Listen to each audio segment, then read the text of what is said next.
to give out 3,000 naira or 200 naira, be ready to give out 3,000 naira or 2,000 naira, as the case may be. I am in Nigeria. I'm not talking something that I'm far away. I'm right here in Nigeria. So I understand what I'm going through. I'm angry. That is why you see me talking like this. I'm very, very angry with the system. And if I see a leeway that will give us hope, why wouldn't I join it? That is why I'm in Biafra. That is why I'm talking about Biafra, because it is our only hope to survival as humans. So let's proceed. Let's proceed. I have to run down now. I may be listening with my earpiece, but I have to get myself something. Thank you. We'll continue. Thank you, Goodman, for your wonderful input. Thank you, Paul, for your correction. I have taken it to heart. I also wanted you to inform you that when I was reading that preamble, I wasn't making a comparison on Nigeria. I actually made a comparison on the failings of many states. I was speaking in broad terms to the failures of many African states to offer the most basic of promises to every African citizen residing within their borders. And I ended by including the failure of the Nigerian state to cater for the people of Biafra. So I do apologize if I sounded in any way like I'm trying to compare the United States of America to the state of Nigeria. Now, that said, I would also like to comment on the importance of a referendum. I think was it in 2009, Nigeria had a referendum and you voted in a new constitution. However easy that was, or however organized that was, that is the same way, it's the same mechanism that would be used to vote in a referendum for the folks to decide whether Biafra remains within Nigeria or Biafra becomes a free state. Dr. Joe, I also wanted to. Can I interject on you, please? This thing you're saying is not going to work. Let me give you an instance. Okay, the three nations that makes up Nigeria. Okay, during the 1960 independence, they agreed that the Igbos, Hausa, and Yoruba, each region, each nation that makes up Nigeria, will bring out 12 representatives. Okay, that's a 36, 12, 12, 12, 36. Only the Senate president, that was 1960 Constitution. Only the Senate president can influence the vote if at all they were tied in their voting. Okay. Then after that, they are not doing what they're supposed to do. Okay. Ojukwu said that he will succeed during the 1967 genocidal war. Gowon said that he will not succeed. Instead, he will create states. The documents are there. We're talking with facts, proof, and evidence. So in order for Ojukwu not to succeed, after they went to Abuja Court, they agree on each region to go on their separate ways, a kind of a referendum for each region to take care of their own region and bring whatever thing they have on some certain percentage to the table. Okay, then that's when they said no. Ojukwu said on Aburi we stand. Gowon said on Nigeria we stand. Then to stop Ojukwu, they brought the war to Biafra and massacred more than 5 million people. After that, they started creating states. In order to favor the northern Nigeria, they created more states and they have representatives in the state. So now, as I'm talking to you now, even in the House of Representatives and the Senate, northern Nigeria have the majority.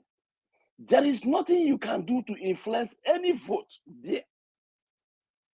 There is nothing you can do except what they want to pass will pass. If they say you're not moving, you're not moving. They Southern Nigeria included the Biafrans and the Tutuwa. Why the Northern Nigeria is only the North? But if you see how they make Nigeria map, they make them to have the biggest population. It's not true. Those things are fixed. So now with that kind of situation, how will you influence any vote in the House of Representatives or the Senate? These are the things like you don't know anything about it. But you were here talking about how to make things good in a democratic process. While in the real sense, Nigeria was not created in a democratic process. Nigeria was forcefully amalgamated with the guns. That's the point. That's why you see anybody that rises up to challenge the status quo, they will eliminate the person. That's why you see them killing our people. Because we said no, enough is enough. So with this kind of arrangement, how will you influence any vote on the Senate, House of Representatives? I just want you to answer it. Thank you very much, so that you have a clue on what we are passing through. Thank you once again, Paul, for clarifying the political situation on the ground. Goodman has had the tough assignment of educating me on and off, privately, sometimes publicly, on the ins and outs or the workings of the Nigerian government and the Nigerian society. There are some things that during our discussions that come up, like the issue of the tyranny of numbers. I remember I was telling him that when an electoral outcome is too big, there can be an electoral outcome that is too big to rig or too big to steal. For instance, if all the people come out and vote for a specific candidate, for instance, I'll use the recently concluded national polls that put Joe Biden on the presidency. He had a clear-cut, outstanding win. With the majority of votes ever cast in the United States. And I am sure that in Nigeria, and in most of other African countries, right now you cannot have a single party that can rule a specific country, because our countries where we are fragmented politically. So it's all about alliances, political alliances, and combination. That the person who can foster the biggest numbers, those are the people that you're going to send to the State House or to the high offices. Please, my brother Joe, let me interrupt you a little bit. Sorry. You see, I told you don't compare with America. Okay, in America, me and you, we live here. We know the system works. But unfortunately, in Nigeria, the system doesn't work. Case study. Let's use it. So INEC does not work completely. INEC is just a rubber stamp. They can just put any figures there. Let me just give you a case study on what you're talking about. In Imo State, okay, you can Google it. Okay, he won the election. Okay, then after he won the election, he ruled for about 6 or 7 months thereabout. I don't remember the exact month, how long he stays in that office. Okay, then this cabal that are controlling Nigerian government approached him to do his bidding. He said no, he's not going to be killing his people like other governors are killing in the eastern region. Okay, you know what they did next? The next thing they did was to take him to court. They used a rubber stamp court and INEC to remove him. Somebody who never contested to the election, he's now governing the state. And that's why you see all the killings going on in that region, on that particular state. Okay, and then he also created a embargo, and he's using that embargo to eliminate a lot of people. So these are the things you don't know. So that's why I say we need to educate my brother, people what is going on. Yeah, go ahead. Paul, he came fourth in the election. He is number 4. Yes, he contested, but he was number 4. Let's not be going back and forth on this issue. as we proceed on this topic, every one of us Ifeanyi, that is speaking Ifeanyi, sorry, will be able to grasp Ifeanyi, hold on, one please. or two things. Ifeanyi, hold on, please. We need to educate him so that other people that are here to learn, we know exactly our predicament. Because he keep on comparing us with America. Okay? People, we might think that the system are working in Nigeria, but they don't know that nothing is working. If we don't educate him and other people that are here, they will still keep on using us as the same comparison without knowing that the system of Nigeria doesn't work. That the people that are there, they don't have the mandate of the people. That what they are doing is just to pick up who that will serve their purpose. Okay? And somebody will come over and say, order from above. You get an order from above and come and contest. Even if just once they show up, even if they don't contest, they give it. Let's just put it this way in one context. My brother Joe, in Nigeria, there's nothing like a rule of law.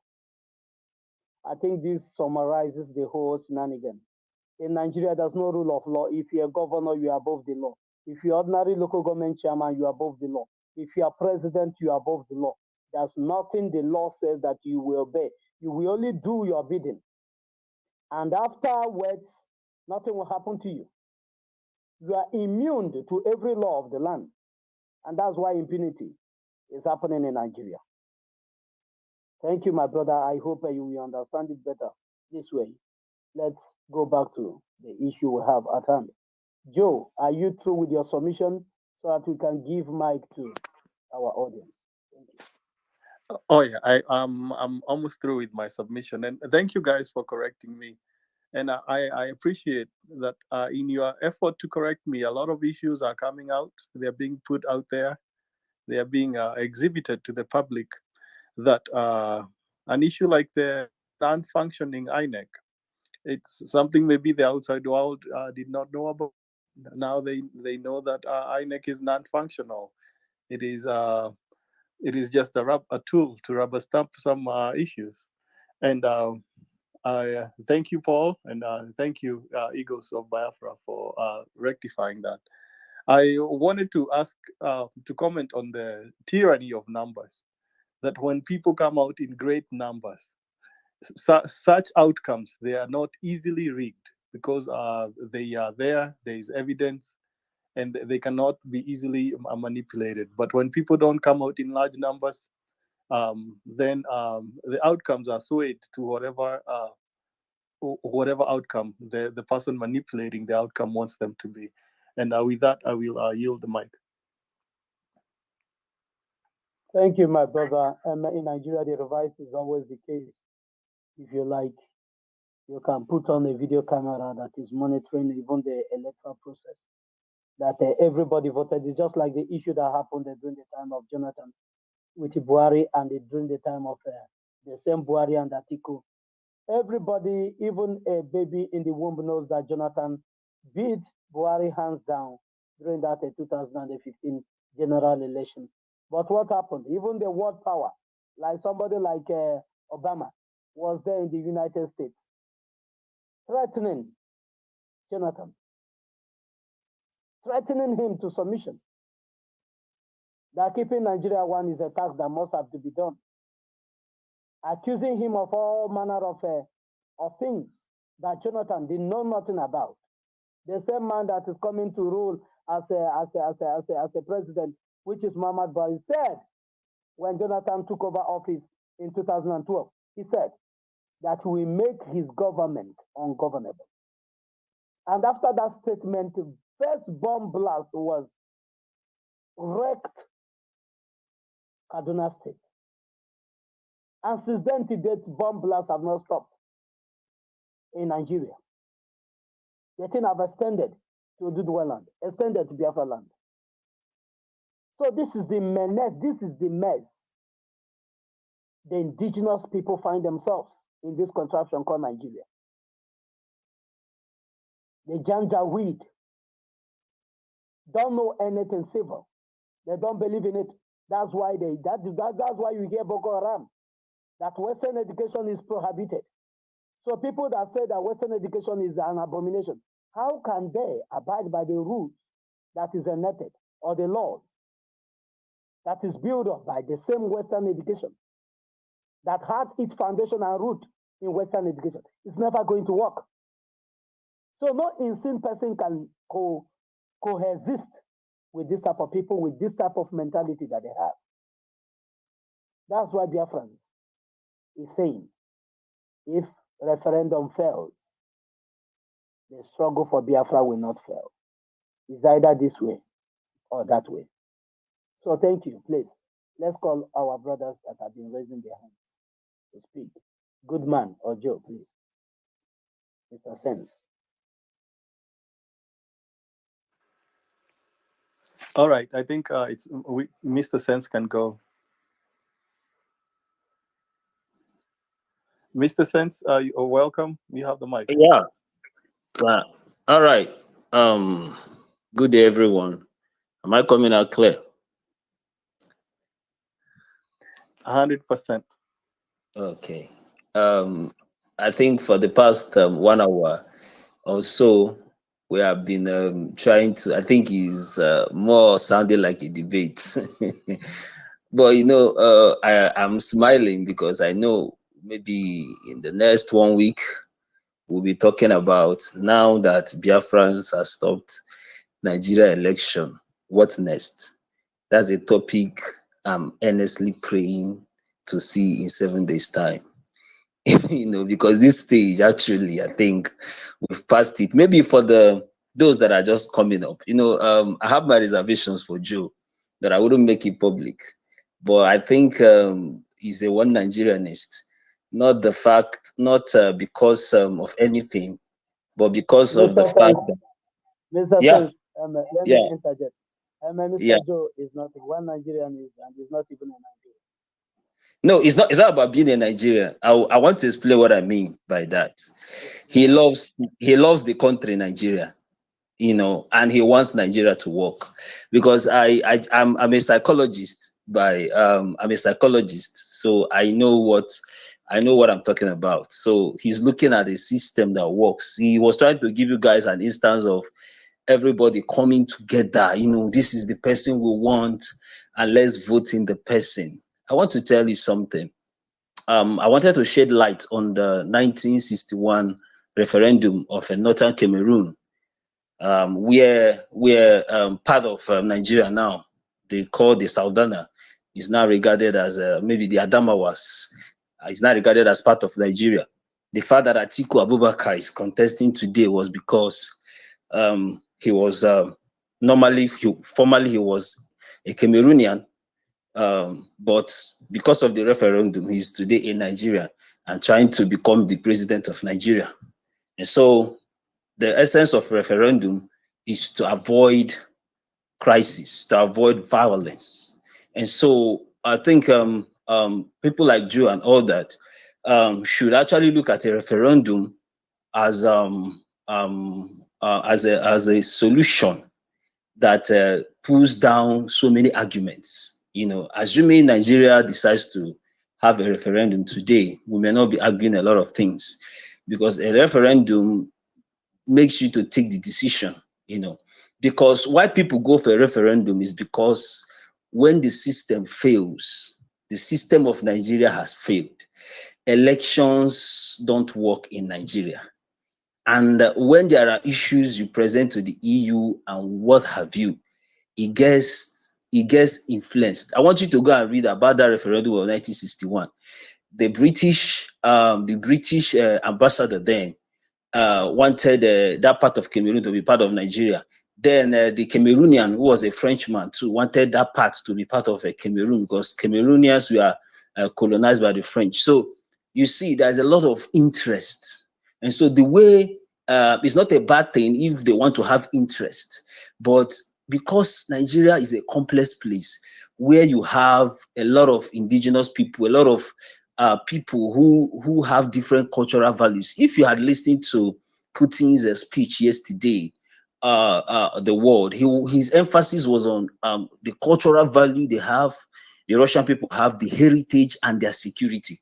And so that's the only way you can preserve and protect a federation. You don't bring people who have divergent values, and then you want them to to come together and just try to see if you can create something beautiful out of it. No, you cannot. That's why some of us that are Biafrans, we like going home during Xmas, because that's where we practice who we are. Some of us are scattered all over Nigeria, where we experience hostility, where we eat the kinds of food we don't like, where we, that integration is actually very taxing and almost impossible. And so we are not looking at the possibility of a Nigeria working, because it will be something that we'll keep talking about even in 100 years' time. Someone made mention of 2014. 2014, a confab by Goodluck Jonathan, if you know, was conveyed, and the document is still there. Where is it? Let me tell you, if there's anybody that has wanted Nigeria to work, is a Biafran.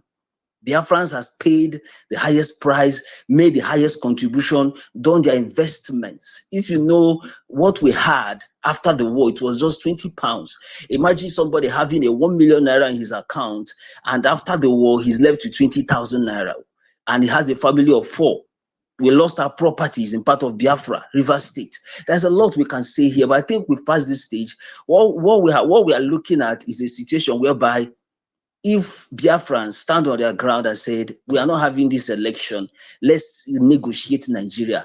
It is arrogance. It is arrogance to say that Nigeria cannot be negotiated. It is sheer arrogance. You can't force a marriage. You can't force a marriage. You have to negotiate your marriage. Your wife can wake up tomorrow and say she doesn't like the way you're treating her. She wants a walkout.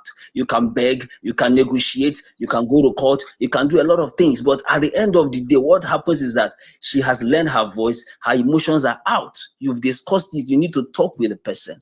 And so what we are talking about here is, nobody likes violence, nobody likes war, nobody likes crisis. But do the right thing. If you do the right thing, there wouldn't be need. Just like when Mazi Nnamdi Kanu started, some people who are wise said, assuming the state actors did what they should do, there will be no need for him to agitate. Agitation is not an easy thing to do. And so nobody wants to agitate in a system that is working. Even though there are agitations, even in the US that you are in, but it's not so much pronounced, because we have we have different states that apply their own laws, that make policies for themselves, and so there is that control there. You understand? So, but now the issue of Nigeria has even gone beyond marginalization. It is now about survival. It is now about safety. It's about preserving who we are, which is the fact that there is an agenda to Islamize Nigeria. There is an agenda to exterminate my people, and I cannot watch by and claim to be a Pan-Africanist, and at the end of the day, I am done for. My people are gone. So that's the point. I want us to keep this narrative, because the issue is that it's important we discuss these things, so that when things happening, it will be on record and history will remember that we talked about these things. So thank you, everybody. Thank you so much, my brother. Thank you for keeping the record very straight. We are just doing all this for prosperity, to be kind to us when the things that will be availing itself in the contraction in the few days from now will be happening. That the word powers, addition to the tons and tons of reports and the records that were submitted, the letters were submitted to their offices, to different offices of the world. The word powers people that should know about the ordeal, about the inhuman treatment of the Biafrans. Addition to those things, we are lending also our voice for them to know that before all these things started happening, before Biafra started bearing arms, that we've always asked for referendum and still asking for referendum. And what did they give to us? They give us bullets instead of giving us a listening ear. They refused. Rather, they massacred us at every given opportunity. So that is why we are doing this. We are not doing this for now that anything can be done to salvage Nigeria. Nigeria cannot be salvaged. So that's all on that. Thank you, my brother, Mr. Senson there. I think Mr. Frank will be the next. Mr. Joe, are you still there? Good man, have you gone to get something for yourself? Yeah, yes, my brother, I'm in the market now. The last okay, two. and I want to Talk to our people, please. If you're on this space, do well to share it on your wall so that more people will come. This particular topic is very, very essential so that you too will bear witness and you keep it in your archives for tomorrow's reference. Thank you.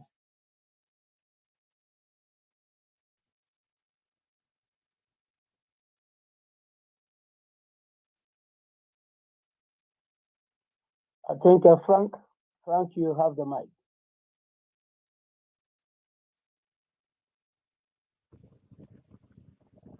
All right. Thank you, my brother Egowe, my brother Goodman, Jowaga. I greet you, brother. Mr. Sen, my brother Paul, you really poured out your anger. In fact, uh, anybody here that is not angry with what is going on in Nigeria, I must be sorry to that person. Jowaga, my brother, we the Biafran, we are the people that wear the shoes, and we know where it pinches us. Nigeria can never work. It have never worked before, and it can never work.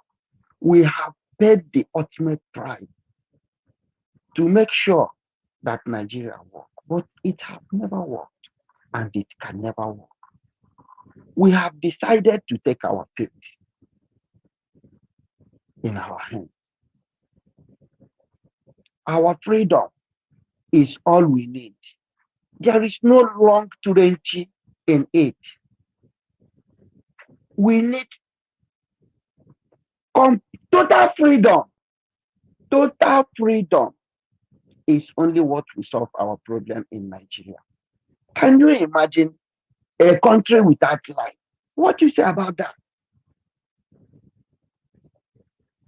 Common light, no good road, no water. Today, no fuel. You have money in the bank, you cannot access your money. You cannot touch your money. The bankers will decide for you how much they will pay you. What do you say about that, my brother Joe? It's true, we are to educate you about Nigeria. You can only read and know little about Nigeria, but we are inside that. We are the people facing the dangers of the state, if I can put it that way. Our lives are in danger. They kill us in thousands on a daily basis, and nobody is talking about it. That is where it bleeds our heart. Nobody is talking about it. Look at what is going on in Ukraine. Everybody is supporting Ukraine to make sure they gain their freedom. But when it comes to Africa, nobody is talking. Nobody is doing anything. What can we say about that?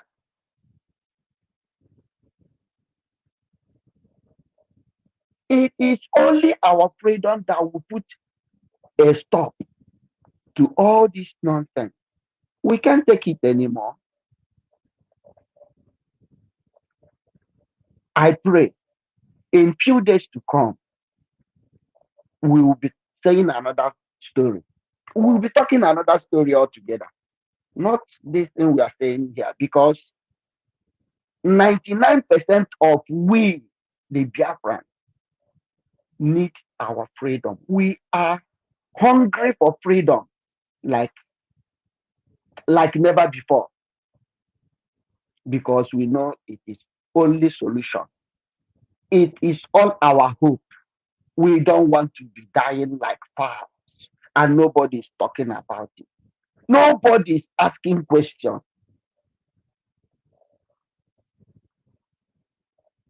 Go to any country in the West, in Asia, any place, you cannot see a military. walking on the road. Never. It is not done. You cannot see a police officer walking on the road. It is not done. You can only see a military. Maybe is coming back from a peacekeeping or something. You just see the military man to enter lift or something. You cannot see them on the street. But go to Nigeria today, wherever there is riot, you will see military flooded everywhere, shooting people,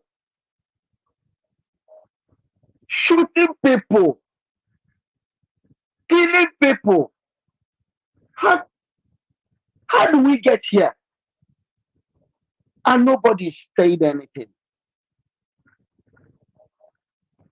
Our freedom is now or never. We are determined to take our freedom from this evil entity called Nigeria. Anybody who is not angry, anybody who does not hate Nigeria the way I do, I'm sorry to that person. I hate Nigeria with all my blood. I hate Nigeria with all passion. I hate in fact, if this my phone happened to turn to bomb now, I will use it to blast Nigeria one hand. I swear. Nigeria is not working. Nigeria is a dream killer. It's a destiny destroyer. Nigeria is an evil entity, for crying out loud. I'm saying it to some of our brothers here that are not from Nigeria, because we Nigerians, we know everything about Nigeria. We know their gains. We know everything. Nothing is working. Nothing is working, and nothing can never work. Please, if I keep on talking, I'm boiling. I want to stop here. I'm too angry. I want to stop here, brother. What I want to tell everyone here, I want to encourage every one of us here. Never underestimate what we are doing here.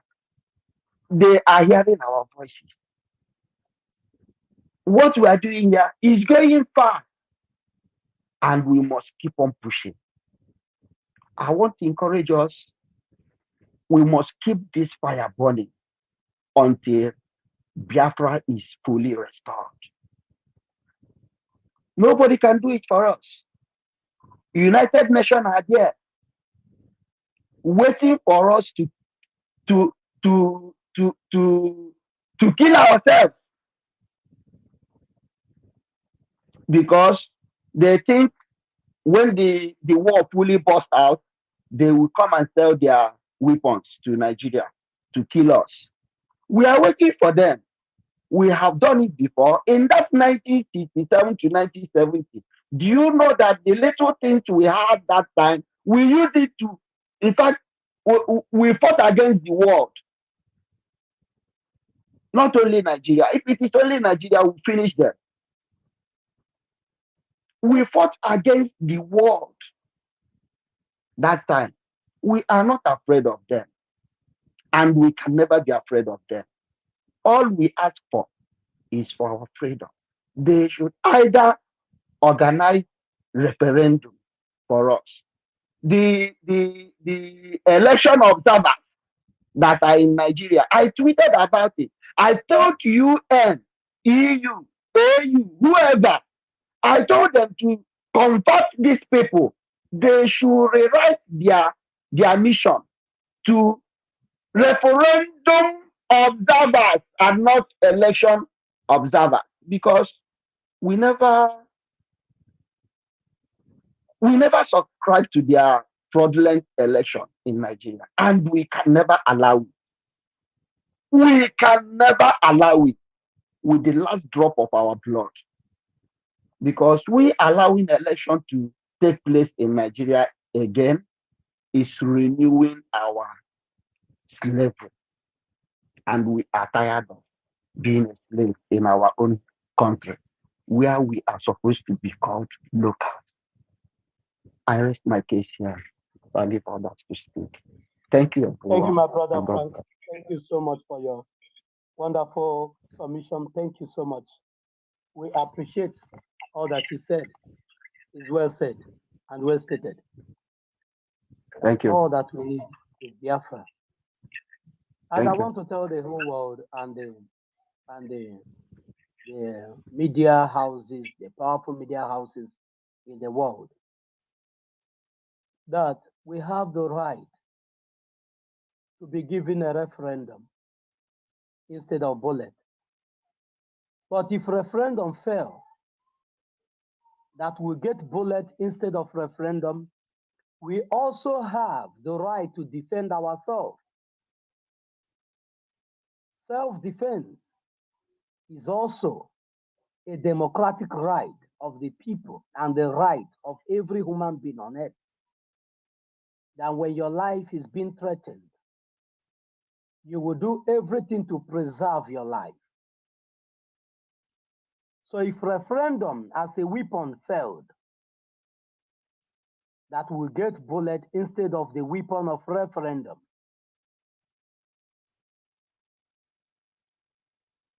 We will defend ourselves, just like we are doing as we speak.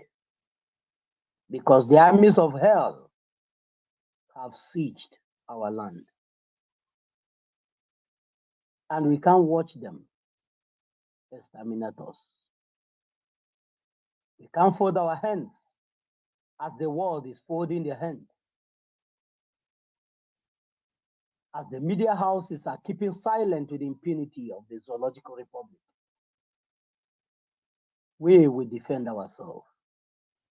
It's also a known right of the people, also enshrined in the Constitution of the United States.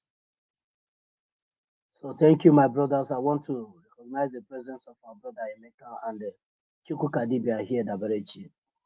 You're all welcome. My own brother Paul Izema. You're all welcome. Please share this program for more people to join the space. Thank you. Amen. What's the next to speak?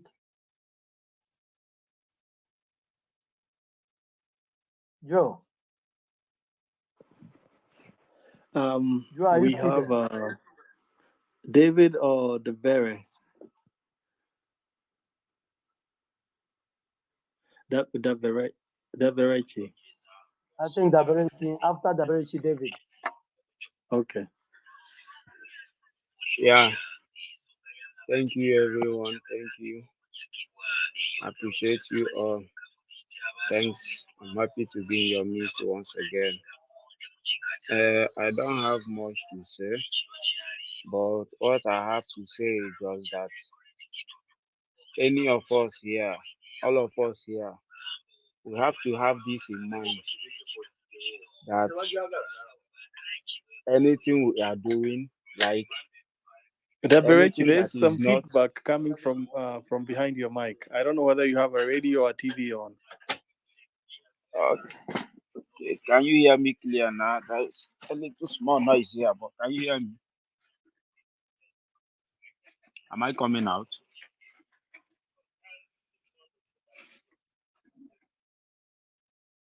Yes, go ahead, Dabarechi.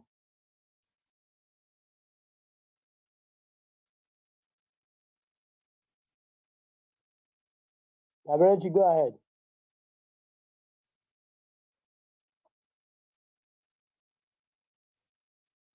Dabarechi, are you there? Please, my brother David, unmute yourself.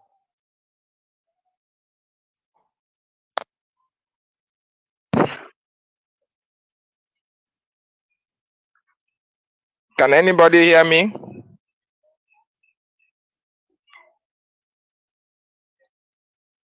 Hello? Can you hear me? 100%, 100%. Go ahead. Okay, thank you. I want to use this opportunity to greet everyone on this space today. I want to welcome back the Eagle Eye, good man, Chuku Kadibe, Paul, Ezina, and every other person who is here today. I really thank you all for keeping this spirit burning. The effective weapon in stopping agitation is referendum. Then Britain, why bullets? Nigerian state, we're asking you people, why use bullets in order to stop agitation? UN, why are you people supporting the use of bullets in order to stop agitation instead of referendum? African Union, why are you all keeping quiet, folding your hands, enjoying in your comfort zone?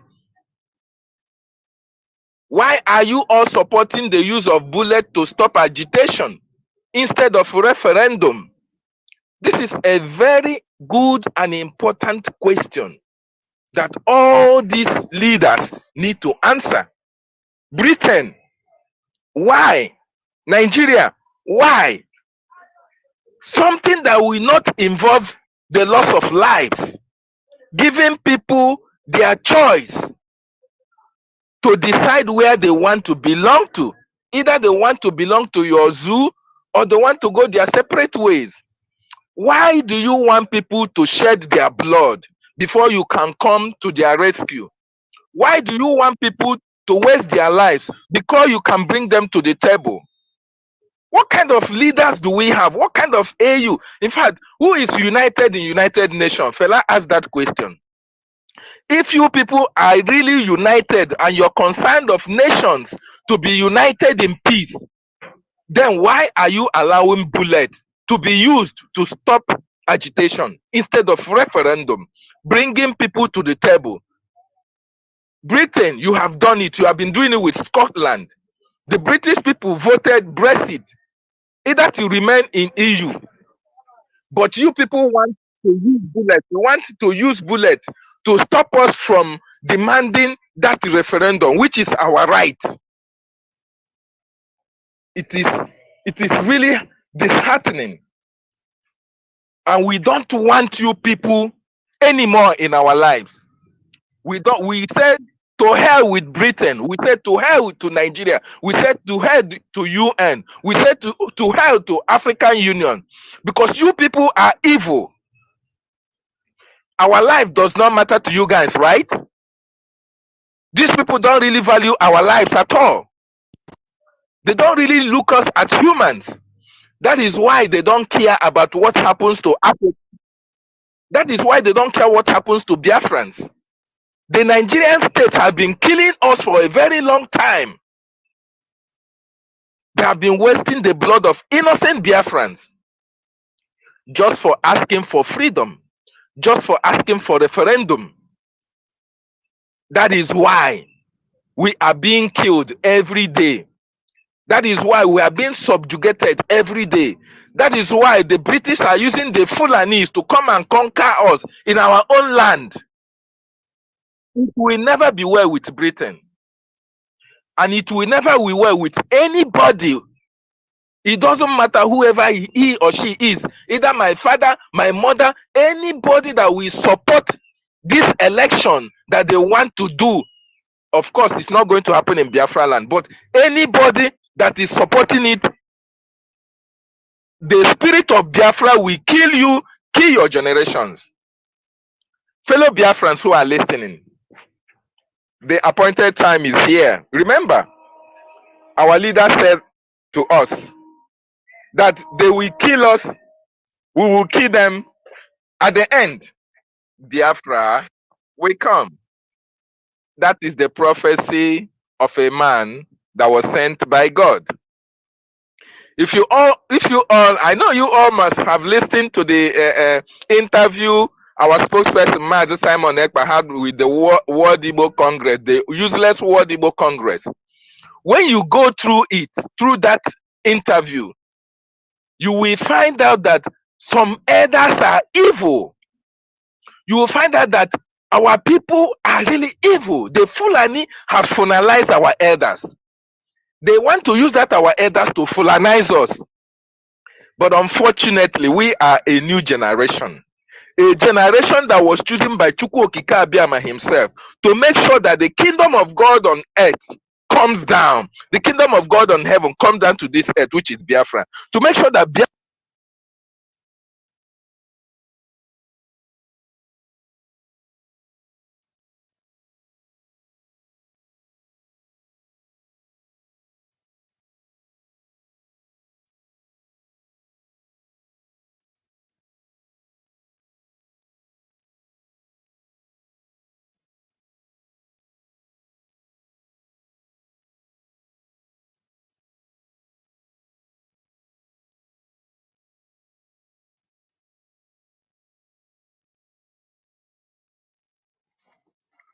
What is going on? Is anyone still hearing? We can't hear No, him. we can't. Yes, we can hear you.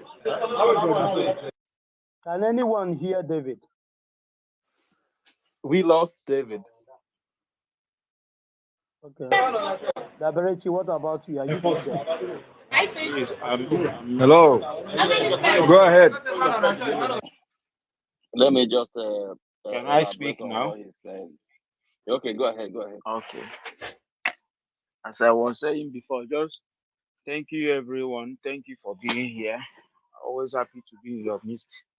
So, what I wanted to say is that all of us, in whatever thing we are doing, let's just have this in mind that We can hear without you. Biafra, let's just have this in mind that in anything we are doing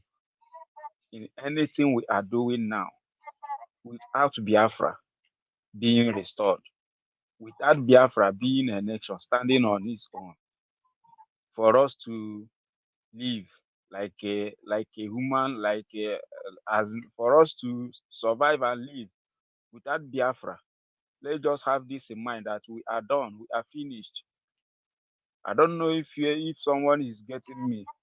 In anything we are doing now, as Nigeria is concerned, without Biafra being restored, without Biafra standing on his own, we are dumb, completely dumb. And this is why we have to do everything we have to do. This is why we have to stand on our ground and do whatever we have to do to exit, to get our freedom. Whatever Nigeria is bringing on our table, we are not going to listen to them. We are not going to accept it. We have rejected them. There's nothing to do with them anymore. We have rejected them. We don't have anything to do with Nigeria again. We are looking for our way out. And that is why we are doing what we are doing today. We can't be here talking, and we still have. Let's just have it in mind. Daberechi, we cannot hear you. Please, am I still coming out? Yes, you're coming up. Let me just conclude. All I have to say is that whatever thing you are doing without Biafra, we are done. So we have to do anything to restore Biafra, to exit, to be on our own, for us to live for us to be on our own. We are fighting to survive. Yes, Daberechi, we cannot hear you. Please, can you unmute your mic? Your volume is down. We can hear. Okay. Go out and come back. Law King, please go out and come back. Maybe it's from your ends. We can actually hear him. So what I'm saying is that these people have come to kill us. They have come to take over our land. They are not even dragging politics with us. Or these people have come to kill us. We have to have this in our mind that they came to kill us and take over our land. They don't just to come and drag politics and do whatever thing with us. They want to wipe us away. And this is what Mazen and the Kal have been saying. And that is why they are sending their military. The military is not going after the Fulani people that are killing us. And the people that are sponsoring them, they are not doing anything about it because they know they are the ones sponsoring them. So you have to know that for you to stop them coming to your place, you have to take over your place. You have to control your place. Without you controlling your place, taking over your place, they will still come. Even if you like, if you stay in that Nigeria, whatever, they will still come, and they will come more. So for you to control your place, take over, as in be in charge, you have to start as in you have to stop them in everything they are doing, is just to stay on your own. Without Biafra, we are just dumb. That's all I have to say. Thank you. Let me just hang up here. Please, let's do anything so we much. can do to restore Biafra. That's all I have to say. Have it in mind. Without Biafra, we are done. And that is why we will do everything. Everything is stake. And this is the time. There is no other opportunity than now. We have gotten more opportunities. Thank you. Thank you so much, my brother Davrechi. Thank you for your line of thought. And the Biafrans are doing the needful for us to exit the contraction that have killed us over the years. And Biafrans will keep on doing the needful to see that our children will live an insane country and an insane nation where their rights and their future are well protected. Just the way the Finland ambassador stated in her words, and she said that the right of Mazi Simon Ekpa is well protected in Finland, which is the freedom of speech. But here in Nigeria, there is a freedom of speech in a written paper, which is the constitution. But there's no freedom when you have finished speaking. There's no protection when you might have finished speaking. And this is the status quo that we are fighting against. A lot of things have been weaponized against us. And if we did nothing now, just imagine what is happening now that that they don't have full control of our land. You can imagine what will become of us when they will have the stronghold in our land. By then, your name will be sorry. And that is what we don't want. And that's what will never happen. Not as long as we live. So my brother, thank you so much. I want to welcome the lady in the house, Gloria. Agu, thank you so much for coming around. It just, I don't know. Your DM is, you put a restriction on your DM. I can't send you any notifications whenever we are live. So my sister, you're welcome. You have the mic.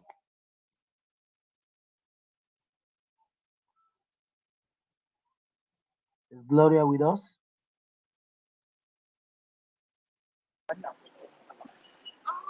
Hello, morning from here. Can someone hear me? Can you hear me? Yes, go ahead. Yes, we can hear you. I have a network issue because I'm at work. Okay, so in case if we pause,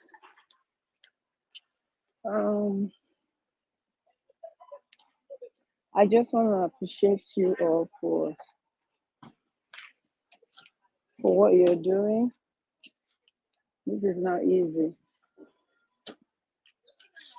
but you've taken it upon yourself to ensure that we preach this gospel, the gospel of freedom. So I appreciate you all and everyone on this space.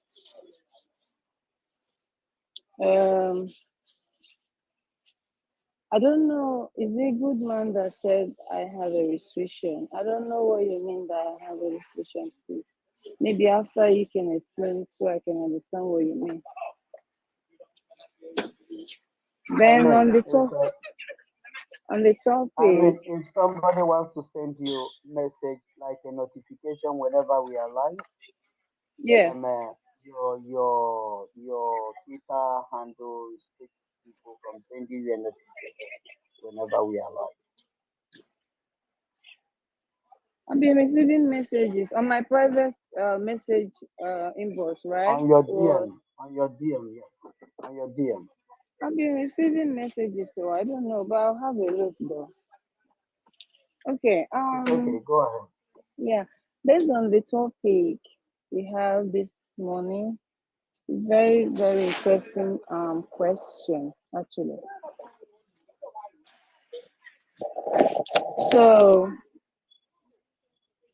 instead of UK to let us go and have our rights, they prefer bullets and gun because that is the only way they can actually achieve what they want. That is the way they want to ensure that they continue to slave us. They know that Biafrans, we know our rights, and of course, they call us proud people. They know that we can't just succumb to injustice. So they want to use those people that are known as violent people, which is the Fulani, to do it by force. But I think this generation will not allow what happened in 1967 to happen. Because if it does, that means we are all doomed. And I'm serious about it because as it is right now, we don't have a country to call our own. You cannot be proud of Nigeria. A lot is going on in that country, and yet people are shouting election. And that is because they don't want to lose the little thing they think they have already invested in the country. So they prefer to be slave, or give me the little you have and have whatever you want. If you want to make me a slave, go ahead. And that's what they are doing. But Biafra will not really allow this to happen, because if it does, nobody will stand up again in the next generation like we now. I don't know, I don't understand how these people shout, not seeing the reality, and yet they are crying, they are shouting. They can't get their money out from the bank. The bank is kind of urging you to keep depositing, but you cannot take what you have deposited out. How do you balance that? People are suffering, people are dying, yet they are not seeing the reality. The northerners that belong to Labour Party, they're now transferring from Labour Party to APC in support of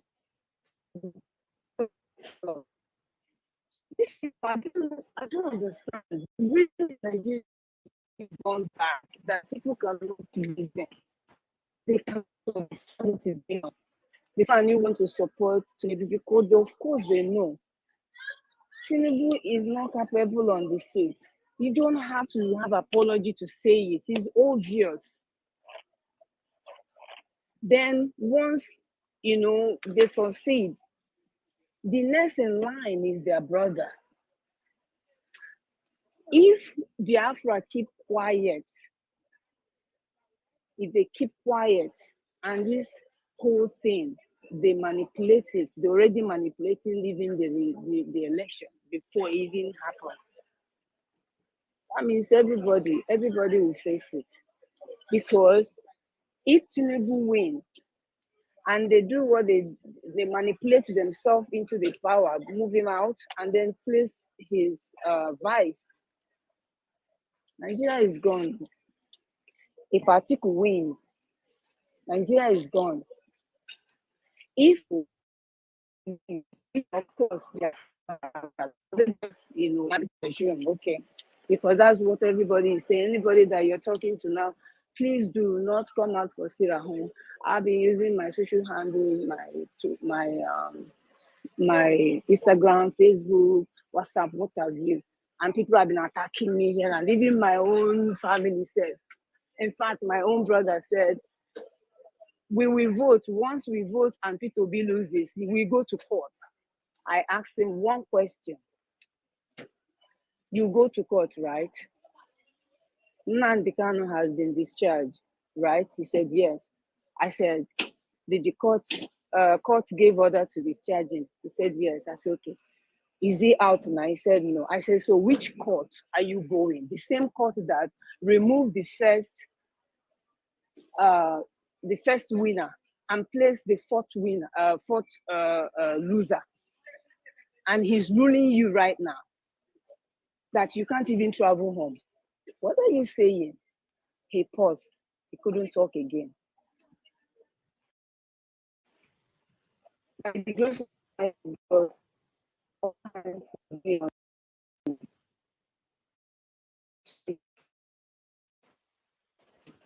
the election. We want us.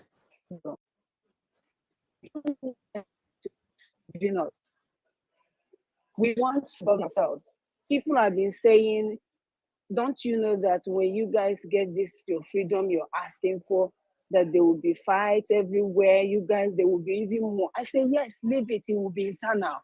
We will deal with it. But let us at least have our life.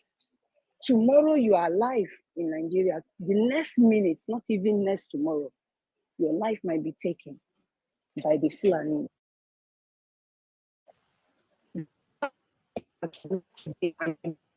Tomorrow.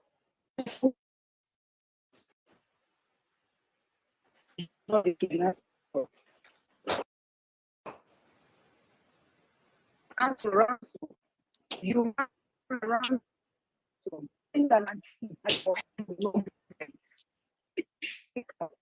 you're not giving any space for this. We have come this far, and there's nothing will make us to drop it. We have crossed the Rubicon. They have killed us enough. We are human beings, and we deserve to live too. Just like the Black and Americans are shouting, they have the right to live. We must live, and we must achieve. So we are getting there.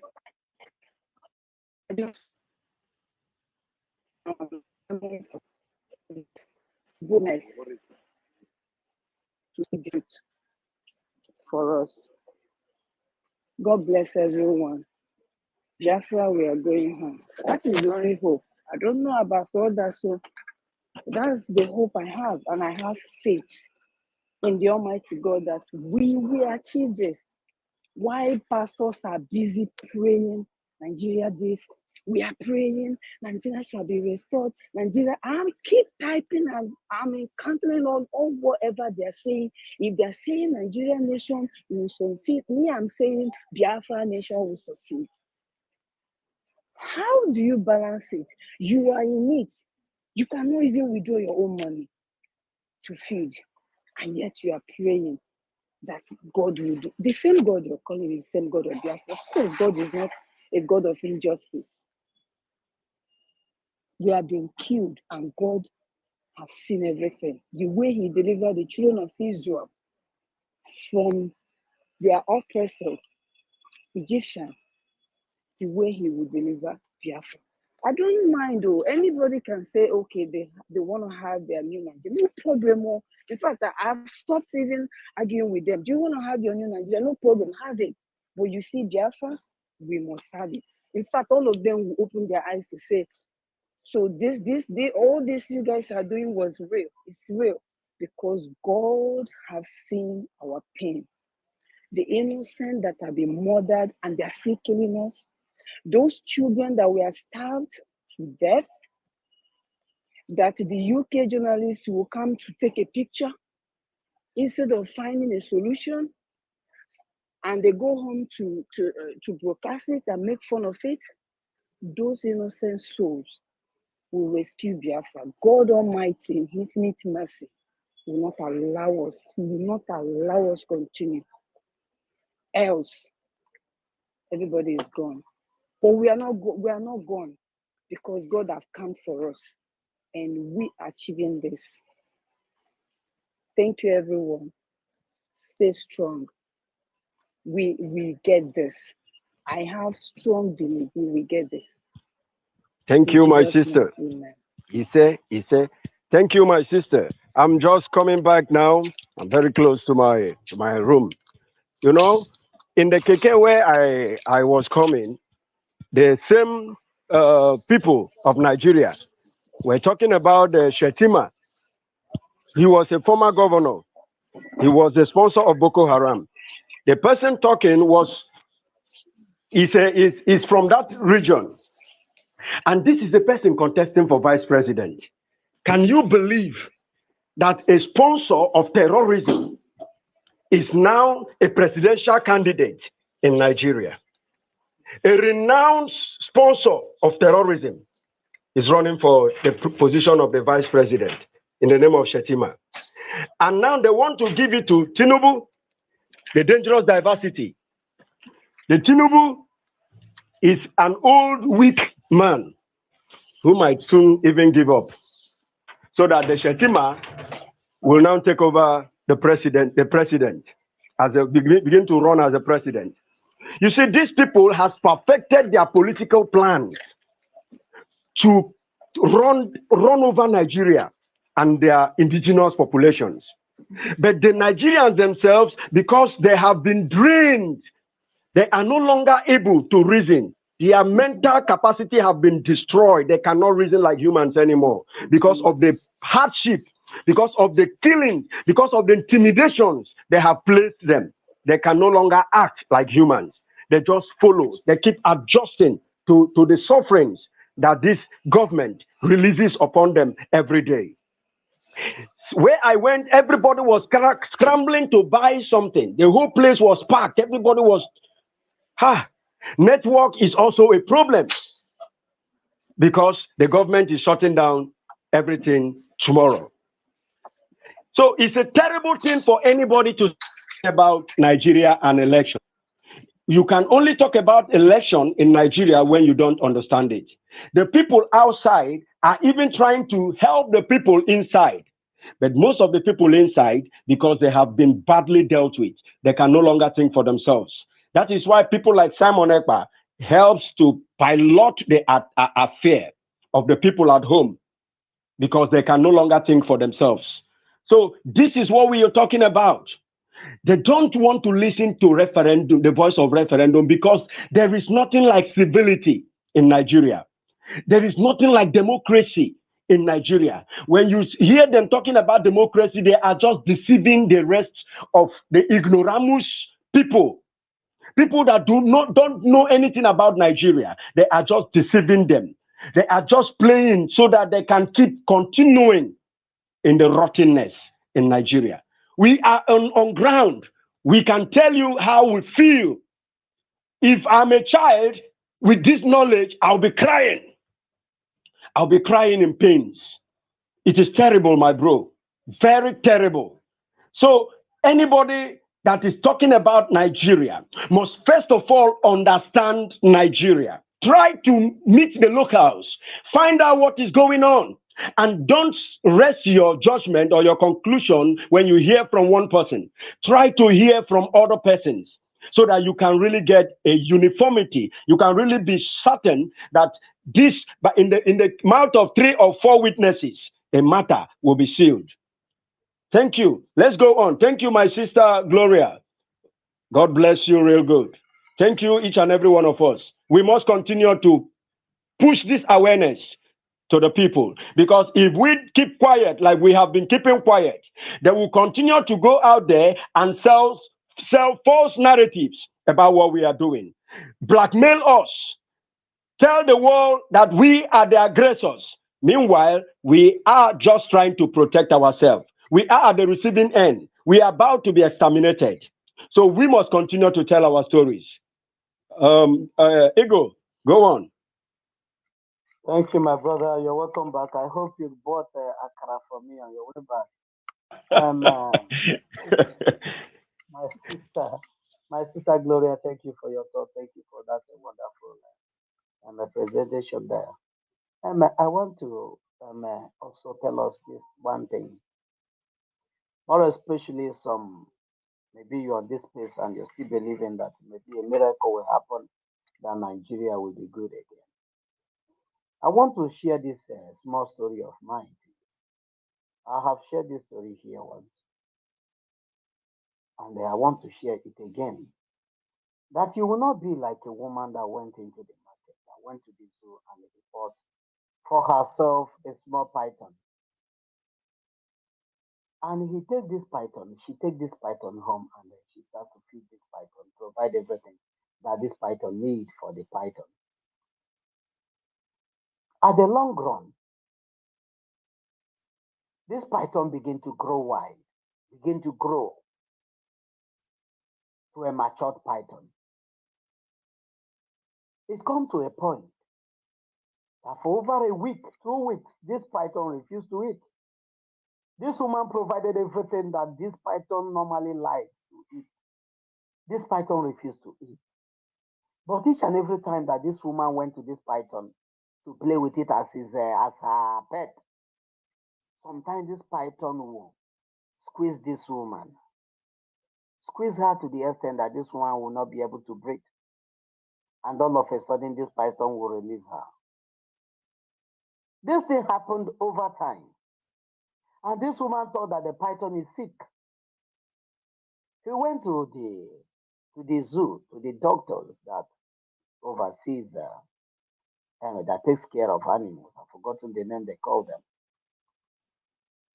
The doctor asked him, "You said for how long this python have refused to eat?" He said, "For almost 3 weeks now."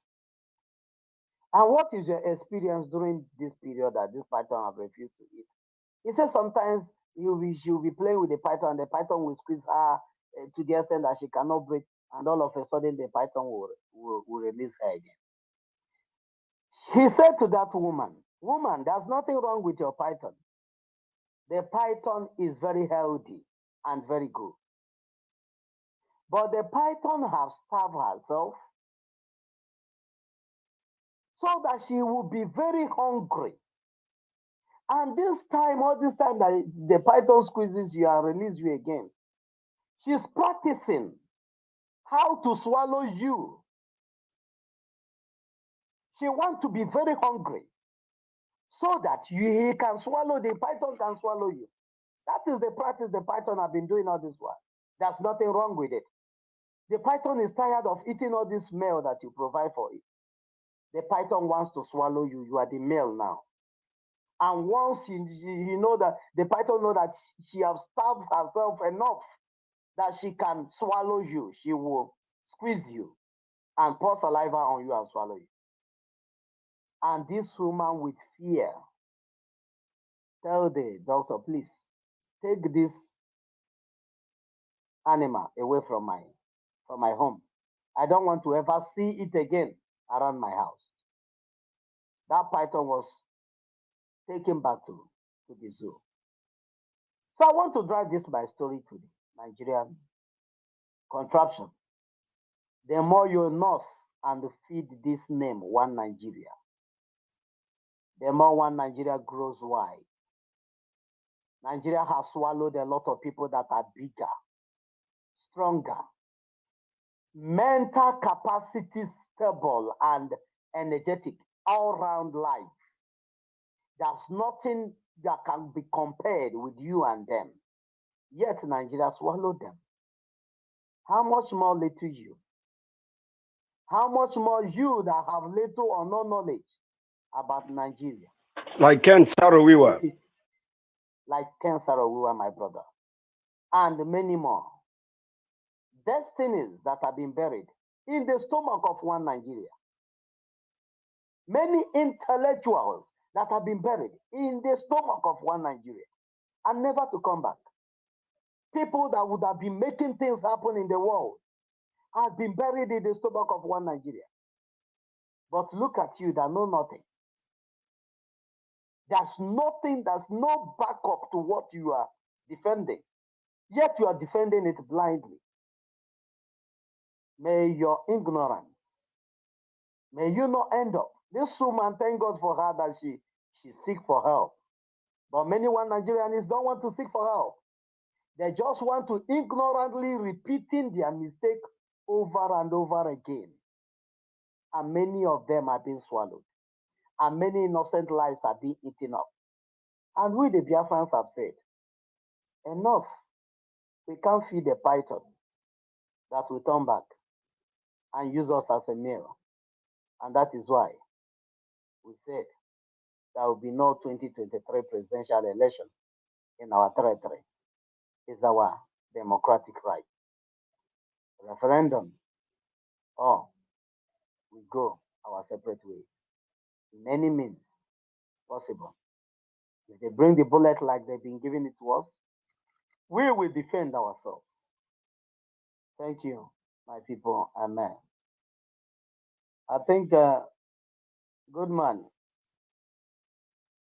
I think the next person that should be speaking now is this Mr. Deng. What's this your name, my chairman? I can't really. Is it Dingen? Dengen. Please unmute yourself. Well, thank you guys. It's Dingani. I'm coming out of South Africa. A number of my friends call it occupied plus. Dingani Gasenza Ngakhona. It's one of the kings of the Zulu nation. Shaga's father, actually.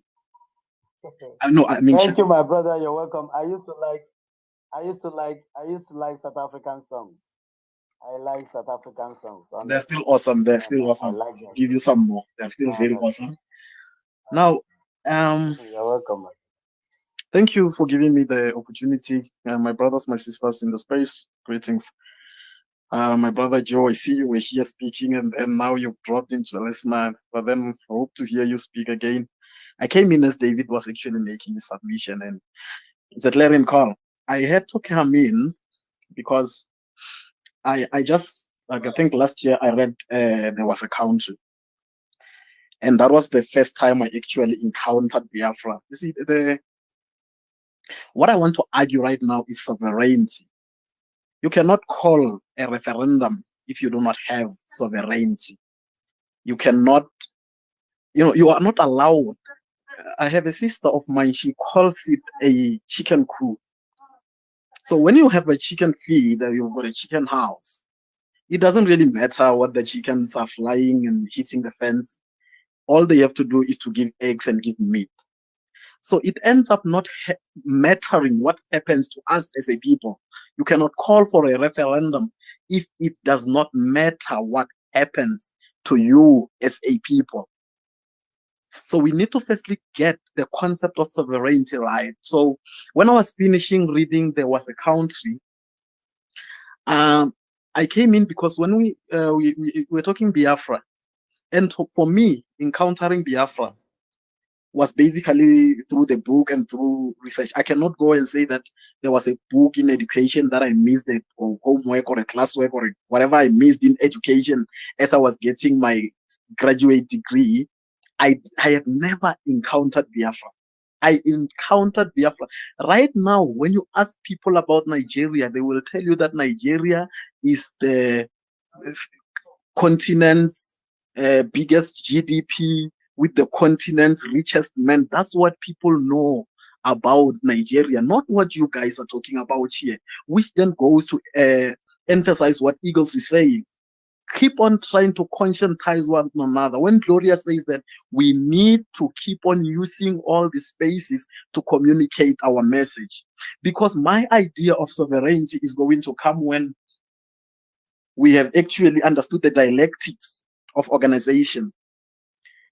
When I was reading, there was a country, but then in Things Fall Apart, there is a quote, which is what I want to talk to. And I'm going to quote it. I've got it open here. Things Fall Apart by Chinua Achebe, one of the statesmen out of the greater Biafra area.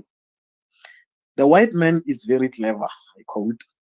He came quietly and peaceably with his religion. We were amused at his foolishness and allowed him to stay. Now he has won. Our brothers and our clan can no longer act like one.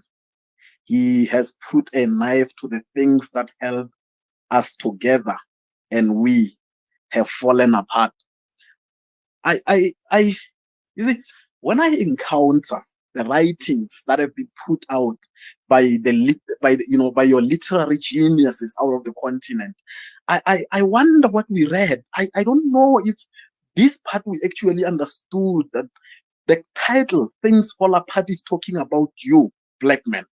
Like when Chinua Achebe wants to put it crass, he will talk about you, black men. You black men in South Africa, this black man was called a kafir at some point in time. It is still happening today. In America, at some point, this black man was called a Negro. In Australia, it's called an Aboriginal. But then it's just a black man. The idea of black men, when you hear about mass shootings in America, what you are hearing about is the killing of this black man. Now, when I give an example of just how distracted we are, how destructive this invasion of this person who came peaceably with religion and economics and fancy times like that and education, and now that our minds are fascinated, we miss it.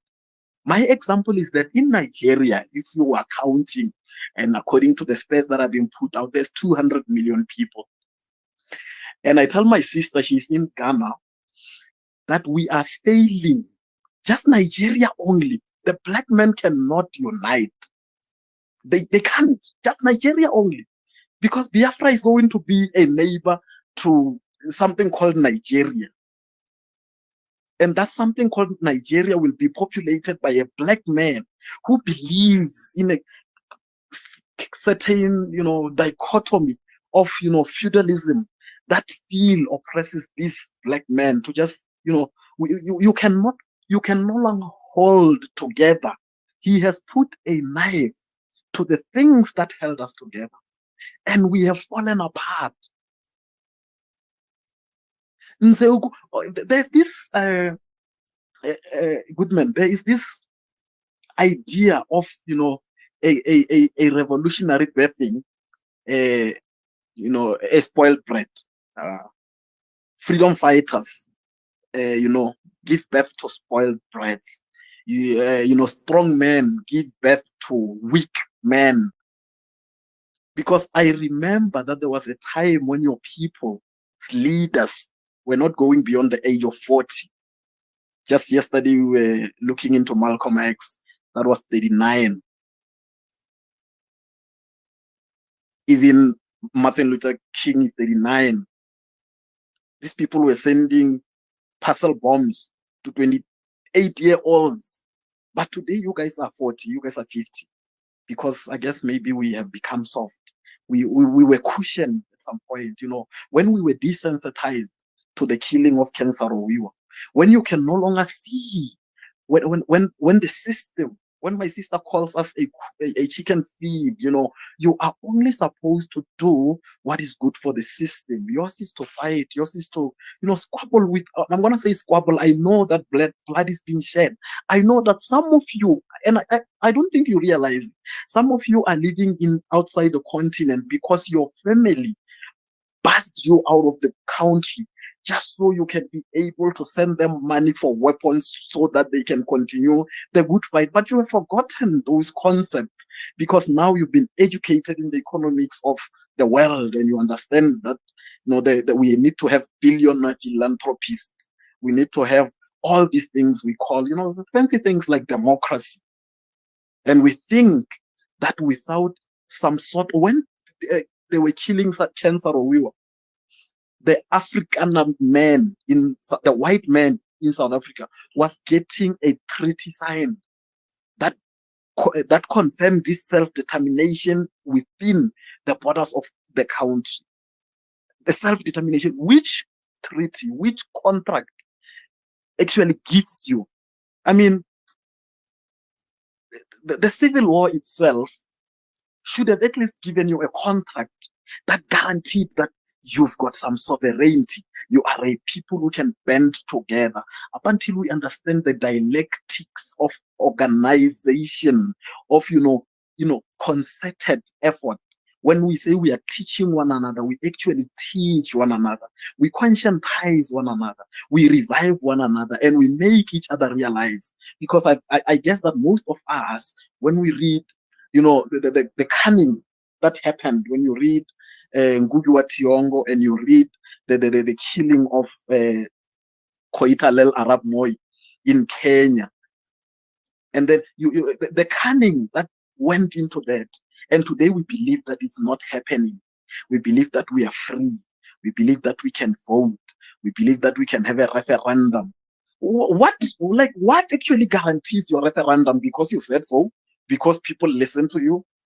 What have we not understood when it comes to the fact that we don't have a voice? Yes, you can say Black Lives Matter here and there. You can have some corruption. Your people can be the richest people on the continent. But still, what right do you have? What right have you asserted yourself? I mean, we need self-determination. Then we need to be self-determining. Thank you very much, good man. Thank you, Eagles. Thank you for that vital point you have just made.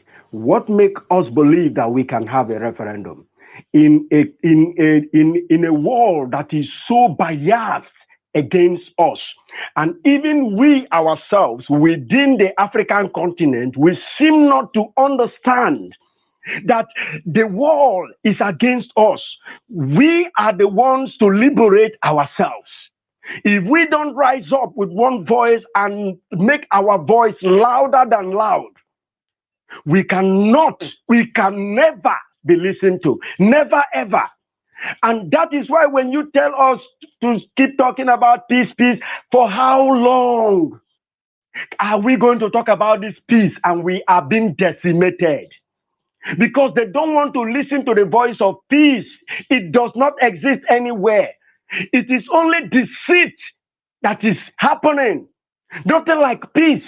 They kill you and they tell the story. They kill 300, they kill 1,000 in your community and they say 3 people died. They instigate crisis and they say it is communal crisis. So how are we going to get this thing in this peaceful referendum that we actually need? Because in the West, this is happening. They have referendum constantly. Once you are you feel uncomfortable. Once a great number of people are saying we should be on our own, they allow them, they give them the voice, the privilege to have this referendum. But our case in Africa is as though we are joking, because we are like people that are in a cage. You don't have a say. You just do what your master wants you to do. If you start shouting for referendum, they begin to slap you, they begin to kick you, they begin to kill you. Imagine killing people just for holding a flag. Imagine killing people just for listening to a voice, a radio, listening to a voice coming from a radio. And the security operatives find out that you are listening to somebody that is saying different things from what they used to know. You are taken and killed. I cannot fathom it, it is beyond my imagination what is going on. And that is why when people are talking about we must defend ourselves, you do not understand why they are saying they want to defend themselves. You tell them bloodshed is not good, but they are shedding their own blood. Nobody wants to kill another, especially talk about the Biafrans. We don't like killing. Killing is not in our DNA.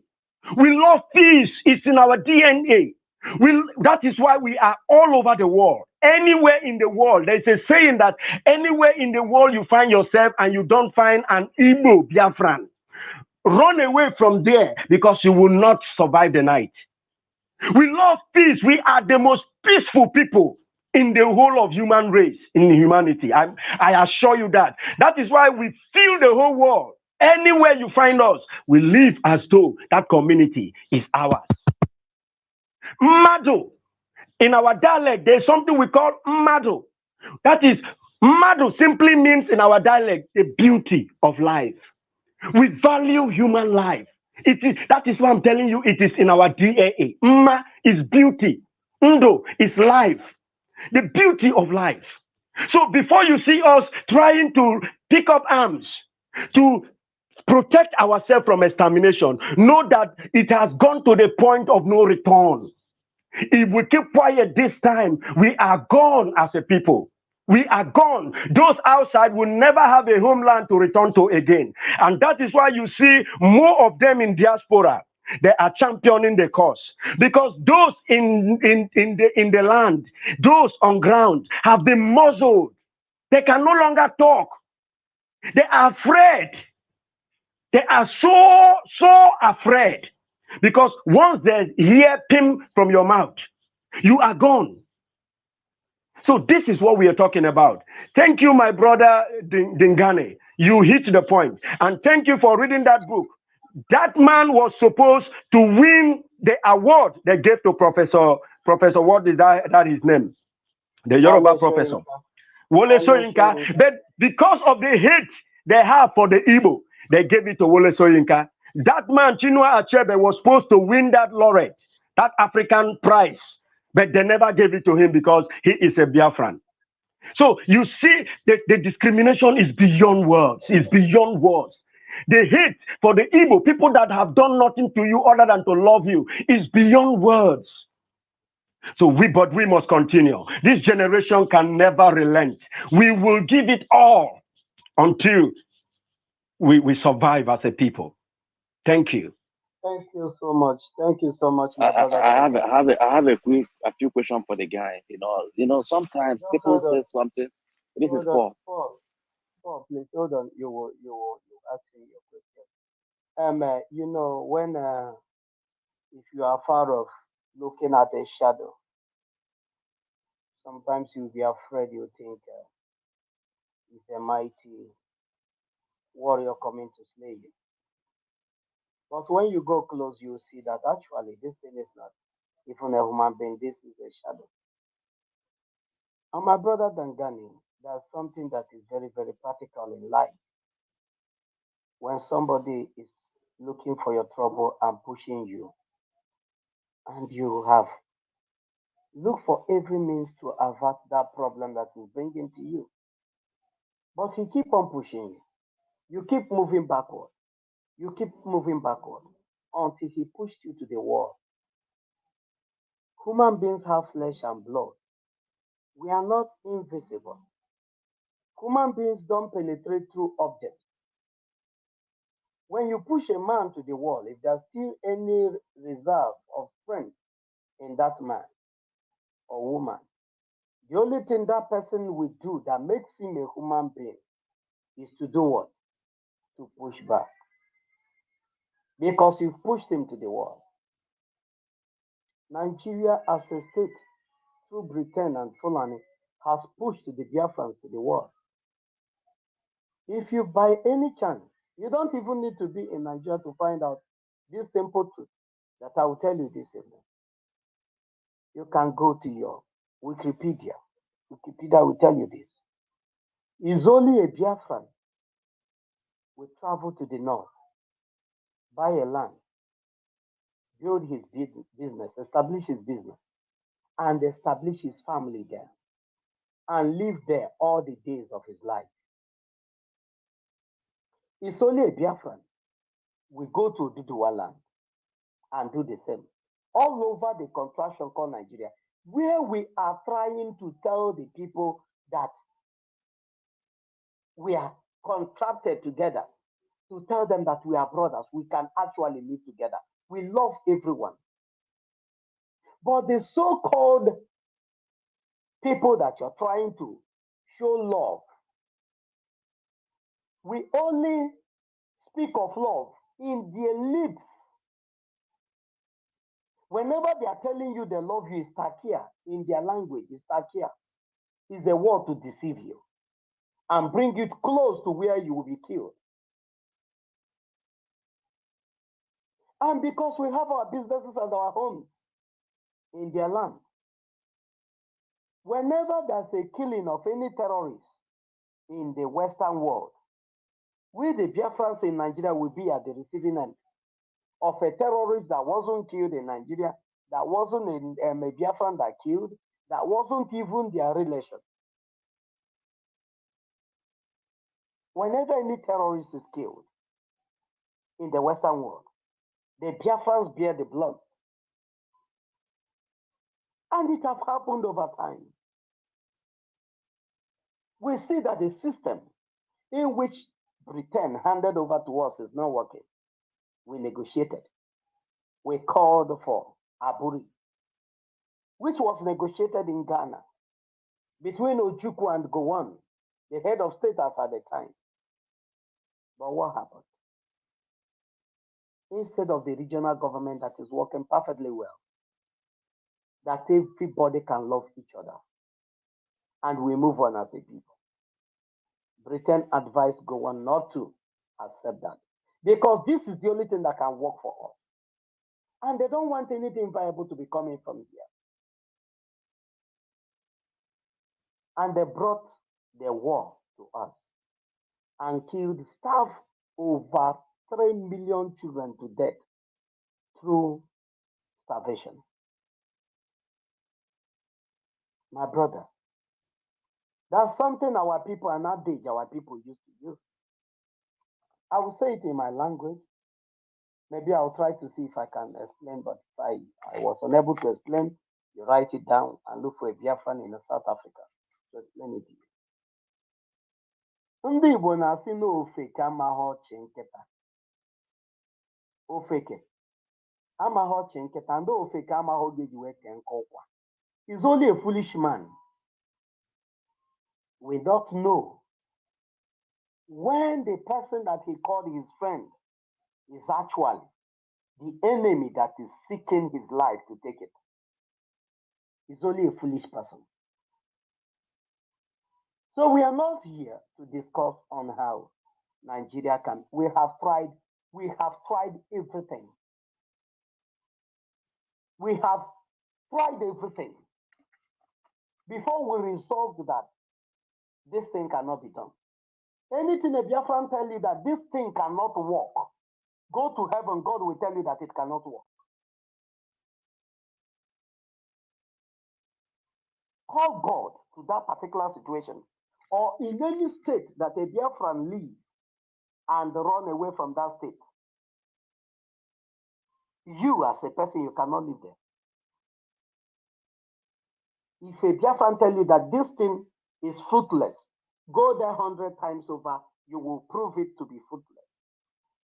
And that's the result that will come to that Nigeria holds nothing for us but debt. And that debt is what we are trying to avert by telling them, pretend that we will go back to where we used to be, to whom we are before Britain. Biafra is older than Britain itself. That we are going back to who we used to be before Britain was made the nation that it is today. So thank you, my brother, for joining and coming to this place. God bless you so much. Good man, you have the mic. Please call other people. We have other people. Yes, that are not just that Biafra and Nigeria hold nothing for Biafrans. Nigeria hold nothing for the indigenous population in Nigeria. The indigenous population in Nigeria are witnessing ethnic cleansing. It is happening. Nigeria takes their own aeroplane, their own air force, and they bomb security. Vigilantes, they bomb them.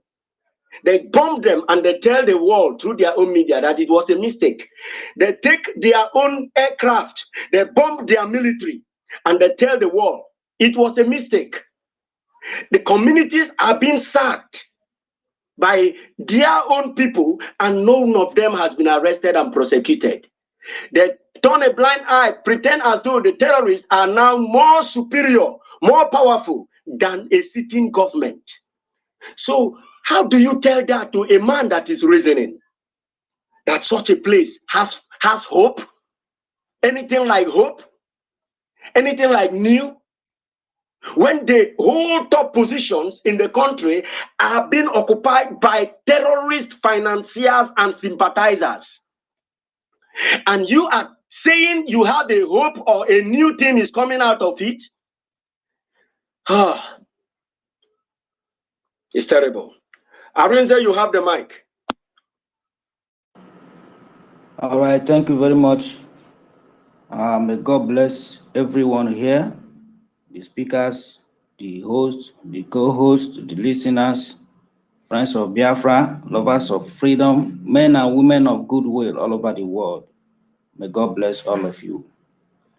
I will not waste much of the time on this very topic, the effective weapon in stopping agitation is referendum. Why bullet? But before I go into that, I want to remind the world that we have spoken enough, we have died enough, but that is something I want to let them know, that there is only 3 powerful words, statements made by the great Biafran warriors, which we only listen to. And that only voice is the only voice that keeps coming into the mind of every Biafran. The first voice was from our late leader, Dim Ikemba Chukwuemeka Odumegwu Ojukwu. He said, "Let my people go. Let my people go." The terrorist country called Nigeria refused. They neglected him. They thought it was a joke. And they committed genocide against the indigenous people of Biafra just for speaking out. 3.5 million Biafrans died as a result of that very genocide. Their plan was to kill us all, to clean up this very race called Biafran race. But God in heaven said no. And another voice came, 2008, 2009, up until 2011. And that voice was from our great leader and commander, Mazi Nnamdi Kanu. He reminded them, pointing to what Ojukwu said, "If you do not let my people go, Somalia will be a paradise to what will befall this zoo called Nigeria." They thought he was joking. They thought that that young man is a little boy. What did they do? They went and kidnapped him and kept him incommunicado. They kept him in their secret cell. And the last voice came again, which is the voice of the Biafran spokesperson called Mazi Simon Ekpa. He reminded them what Ojukwu said, what Nnamdi Kanu said, and what did he say? He said to Nigerian government, "We are the product of those that survived the genocide. Those kwashiorkor, those people you see their stomachs swelling up, those people you can count their ribs, those people that was begging for milk in order to sustain themselves, those people that you were giving only 20 pounds to continue life, that we are the product of those people. And if you refuse to give us Biafra with a countdown, which is counting today 11 days to go," he said to them, if you don't let my people go, I will turn to a beast. And this is the conclusion of all matters. I want to let the world know these powerful three voices is the only voice that we respect. You cannot talk about referendum in a country that was illegally created. Nigeria is illegal. Nigeria have no right to talk about any legal matter. They have no right to talk about referendum. Who and who was a signatory to amalgamation that was done on 1914? This is the most dangerous diversity that the Europeans, that the British have created in Africa. But we are telling them today that if they don't let Biafra go, we Biafrans will turn to a beast. And turning to a beast will give the result of what our leader have already said to them. The prophecy of Ojukwu, the prophecy of Nnamdi Kanu is coming to fulfillment in no distant time.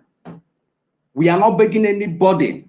We don't want anybody to sympathize with us, because when they killed us, nobody was there for us. And now that we are going to defend ourselves, it doesn't matter what will come our way.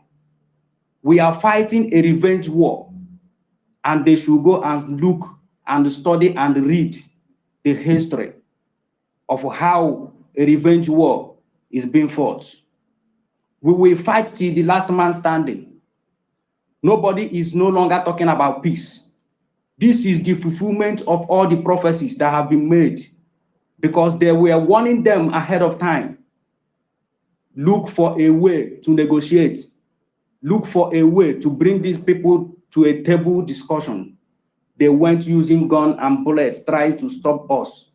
But now we are turning to a beast, dragon of all greatest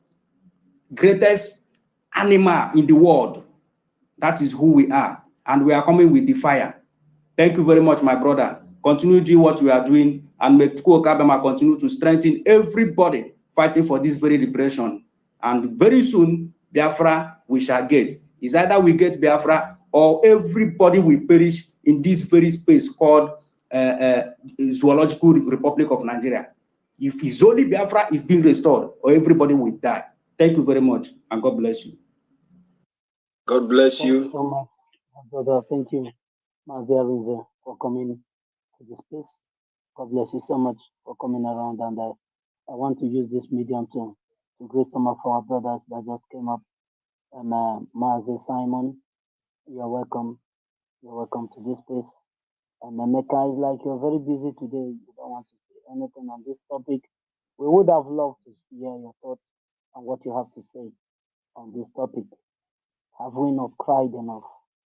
What we asked for, even the Bible said, can a child ask for fish and he'll be given a serpent? And can he ask for bread and the stone will be given to him? But the reverse have been all the case in the Zoological Republic of Nigeria, that whenever we ask for peace, war is given to us. And we have resolved within ourselves to take it the way it is given to us, and they dish it out also to them that have loved to give it to us. That what they bring to us will be given back to them. The same message, the same measure, or even higher than what they give to us. So thank you so much, my brother, for your thoughts. You're welcome. I'm a good man, please. You have the mic to call. Yeah. Do you know that I and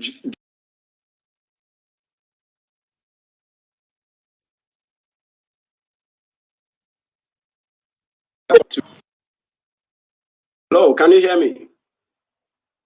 Hello? We can hear you now. You Yeah, went I can out hear you, for... Mr. Goodman. Yeah.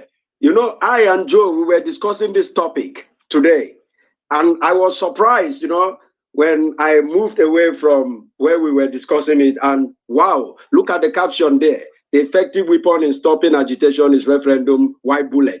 I had to run back to Joe and tell Joe, my brother, come up, The discussion is up here already. So now we have a platform to talk about it. And yeah, he came up.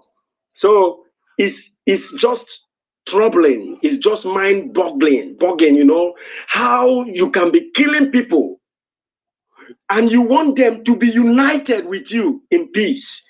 And this thing is happening all over Africa. If it were only in Nigeria, I would say maybe our case is too peculiar. Though our case is really, really unique because of the way we were molded together. We have a very unique case. But similar thing runs down all over Africa. There is fighting, there is killing. People want to be, and they are saying, no, you cannot be, you must remain here. That is terrible. How can we be forcefully staying together? In pains, you are killing me. You don't like me. You hate me. Whatever I do, you dislike. You totally disagree. But you want me to be with you together. How does that really settle in a human being's mind? A sane human being, how does that settle in? How can we be forcefully living together? I'm in the same room with you. You wake up one morning, you chop off one of my ear. And I'm saying, man, we have to build a brick to demarcate this room. You stay on your own, I stay on my own. You said no. There will be no demarcation in this room. We must sleep on top of this bed together. And then you wake up the next morning, you burst one of my eyes, and I'm now with one eye. How does that really make sense to any reasonable human being? This is what the Biafrans are going through, the untold story of what our people is going through in our own land. Now we say, okay, because we have to be diplomatic. We don't want to go in any war. We have had war before. There was so much bloodshed. It's calling it a war itself. It's even making it too nice. It's even making it look as though it was a battle between two people. No, they brought war to us. That war you hear, Biafran war, was not like Nigeria, Biafrans were out there, out of their land fighting Nigeria. No, Nigeria brought the war into the land of Biafra and were killing us in numbers with the support of the West. They were just focusing on us, pumping us with all manner of bombs from the sky. That wasn't enough. They imposed food blockage on the Biafran people. So we know what we are going through. We have seen so much to be angry. If we are angry, please don't be mad at us.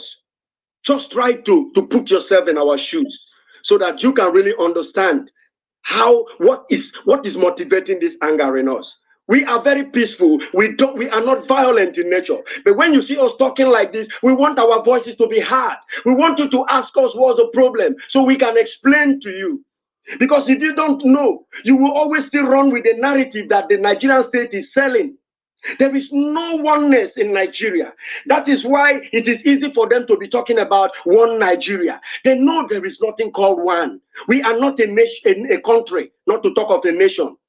A nation is more organized. We are not a country in the first place. This is a mistake made by Britain. And they said after 100 years, you can correct this mess. You can correct this mess. And the 100 years elapsed in 2014. And we are shouting, why can't we come to a national conference? And anytime they call for national conference, Jonathan did it, they trashed it. Because they have the majority in the House. The House of the lawmaking chambers, they are the majority there.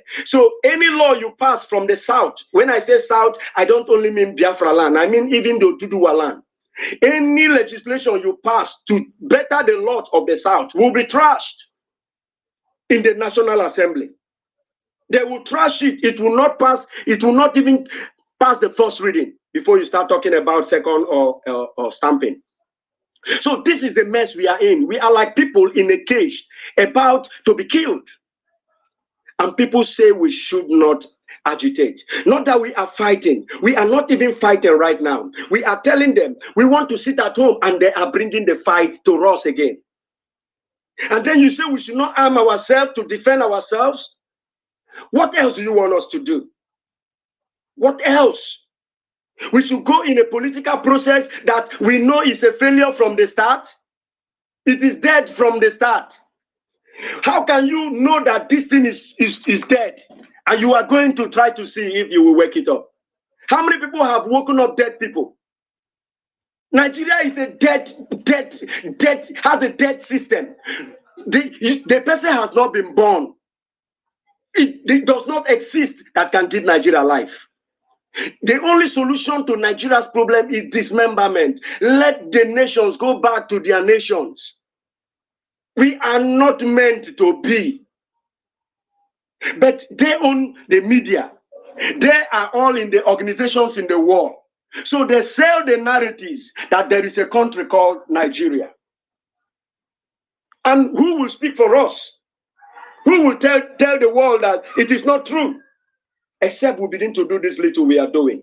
And those who now understand what we are actually going through, they can also be part of it.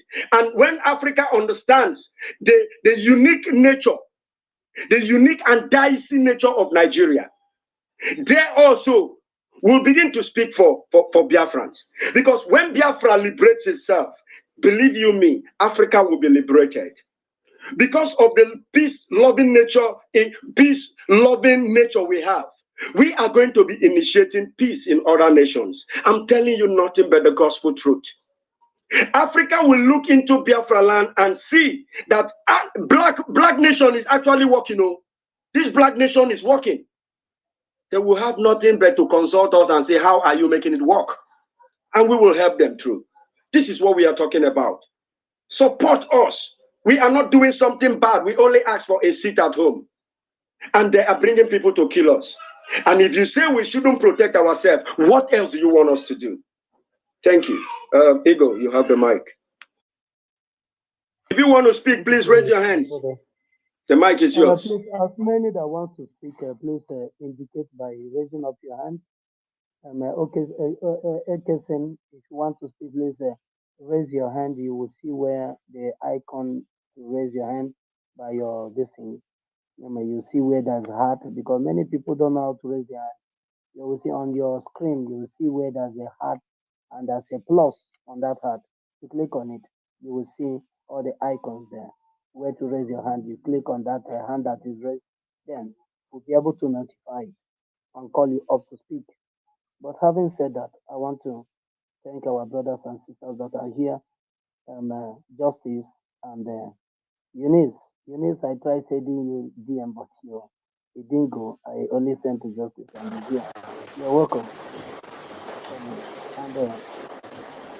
Okay, my brother, you'll be the next to speak after you. Then, I think Ekesin, right? Ekesin, yes. Thank you. Good man. Good man. I'm here, bro. Yeah, Okesin, you have the mic. And then after Okesin, we'll have to give it to Sia Goldstar before Paul Ezieme.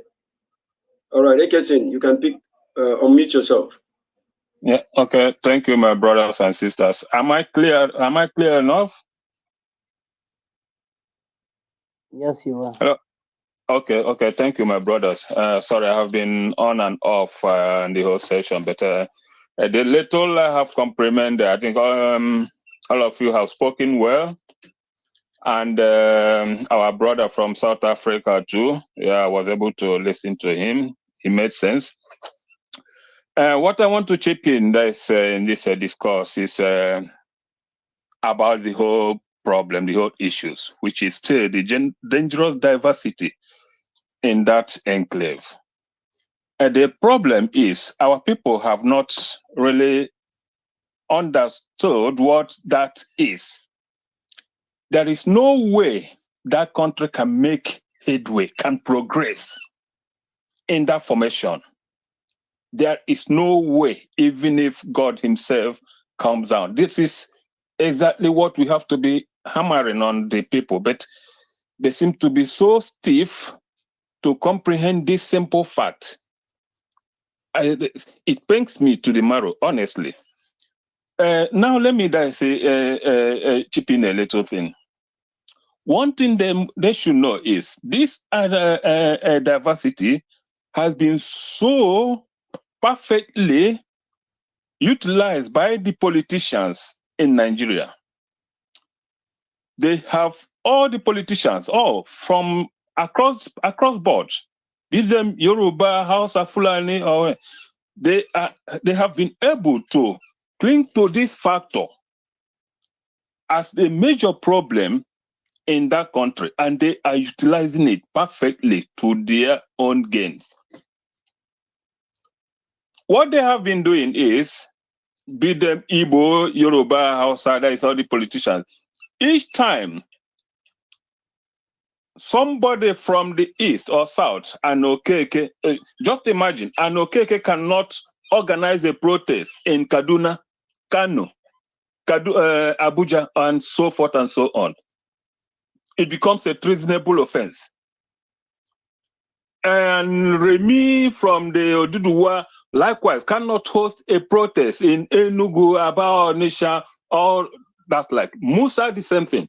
Why is that so? In a country that believes they are one, or they should be one, they have one ideology, they have one principle. So these things can never yield. It can never, happen. That's in that country. And this factor is exactly what the politicians have been benefiting from because of this disunity among the youths. And I don't think that can ever change. That is just the factor. That is why the politicians are able to do whatever thing they like, knowing that the youths will never come together to protest or hamper the other process. This is just one. Then another aspect is whoever that is, that pains me though, because a lot that have been opportune to travel outside that shore, leaving Europe and America, they should have been able to know this factor and follow the suit, what we are doing. A lot are still blind, even though they claim to be whatever, educated, enlightened, and whatever name they want to give. They are all fools. If you are living in diaspora up till now, you have not come up to speak against this injustice. Beherent to the people of where you come from, where that place.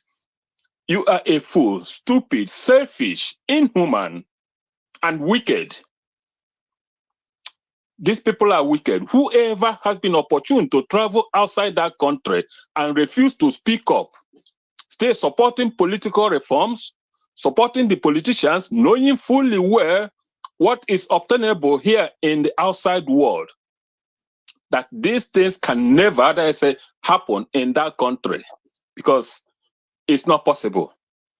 Such person is not only wicked, but inhuman. Like my brother from South Africa said, what he read from Chinua Achebe, that is true. Everything there that's made sense and had meaning. Do you know, let me just chip in this secret. Do we all know why Abiola was killed and who killed Abiola? Abiola was killed by the same white men he worked for. Abiola worked for the white men, but his problem started the moment he called for reparation. That was when they fell off with him. He was their agent. He was so much loved. It was the same white men. So the white men can never come to change the course of Africa because they planted it from the onset. Why did they plant it? Because when they came to Africa, they were able to study. Please go out and come in again so I can accept your request. Is hanging, okay? Go out and come back. Is it me? So I was talking to Nnamdi. Oh, okay. So, just trying to be a bit educative to so many who have not joined in but are listening here in this forum. This message is for you. The house, your house, which you cannot build yourself, nobody will ever build it for you. If you are still here relying or believing you are that is comfortable in Europe, America, you are enjoying your life, therefore anything goes. You become disjointed. He doesn't care. Remember, you have yourself exempted yourself from the liberties of this life because you are not going to enjoy it. Whether you think you are enjoying now, you can never. Make way. For it. So what am I trying to say? If you anywhere in the world that you see today are peaceful, enjoying this hallowed privilege of democracy, certainty, the freedom, and everything, they have all passed through a bloody revolution. Anywhere in this earth, in this world that is enjoying today, have passed through a bloody revolution.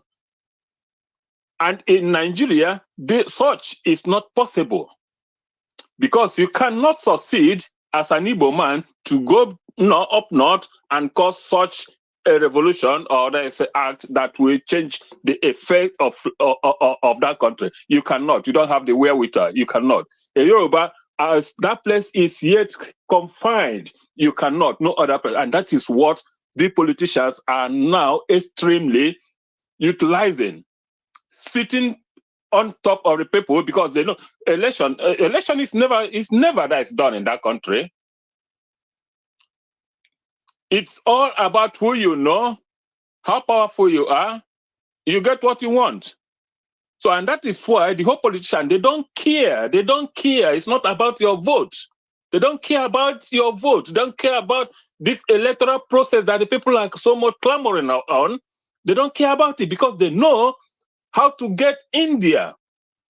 And that is why they have been so extremely carefree to do what they want, because they know at the end they are going to get what they want, where they want, because without your votes, they don't need it. So any one of them stay there, say, shouting now, election, PVC, the person is just fooling himself. I'm only scared because it seems that in that country, there's people are just, they don't care even about getting informed, being informed. It seems that most people that go to school are so much excited and happy the very day they left school, because that very day ends their process of learning. They don't want to learn again. They don't give any further damn to get themselves informed. Only based on learning how to read and write and speak, blah, blah, blah, blah, and it ends there. That shouldn't get us anywhere. So, my brothers, let me just add this thing about British Revolutionary period. Oliver Cromwell. When Oliver Cromwell changed the fate of Britain, do we know that even he banned the reigning king, King Charles of Britain, was exempted from entering, being among them, coming to their meetings, and they banned the discussion of religion and politics in their meeting sections. There were about few men that transformed Britain into the industrial world. Then, the 15th century, they banned the reigning king from even being as powerful as the king of Britain is or was then. He was banned from entering into their meetings because they said that they don't want his influence into their sessions. He had to lobby, canvass, undertake, sign so many undertakings before they could allow him in. Such was the revolution that is needed everywhere. And it was bloody, plus the ones they killed. So everything that could change any formation wherever on earth needs a bloody revolution. If Biafra want to be free, they have to pass through this process. Get it by force. Nobody is going to give it to us. Nobody is going to give it to us. So, my brothers, I think you people are making a great effort. More grace to your endeavors. I so much enjoy what you guys do, trying to educate so many of us in this process. I believe with this consistency, perseverance, and resoluteness, we are going to get there. So much, I believe. More grease to our elbows. God is going to make it possible for us. Thank you.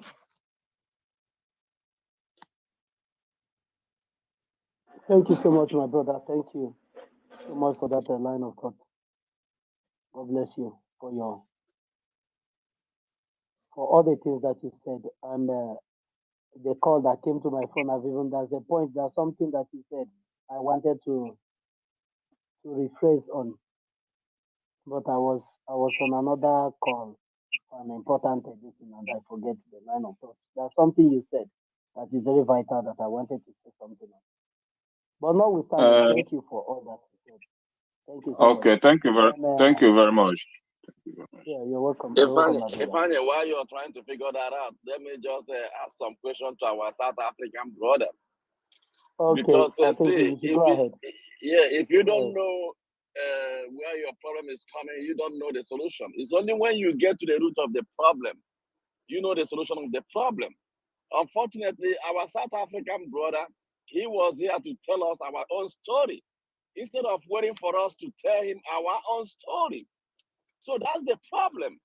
And because history was removed from school, but the same Britain that came to Nigeria and terrorized everybody and they created Nigeria, they still have their history up to 1400, even 20 DC and all that. My brother from South Africa, please, could you tell me how Nigeria came into existence? Because it's very important. Because none of our grandparents consent to it. But you're talking about sovereignty, okay? British government did not respect our great-grandparents' sovereignty. They came and invaded our land.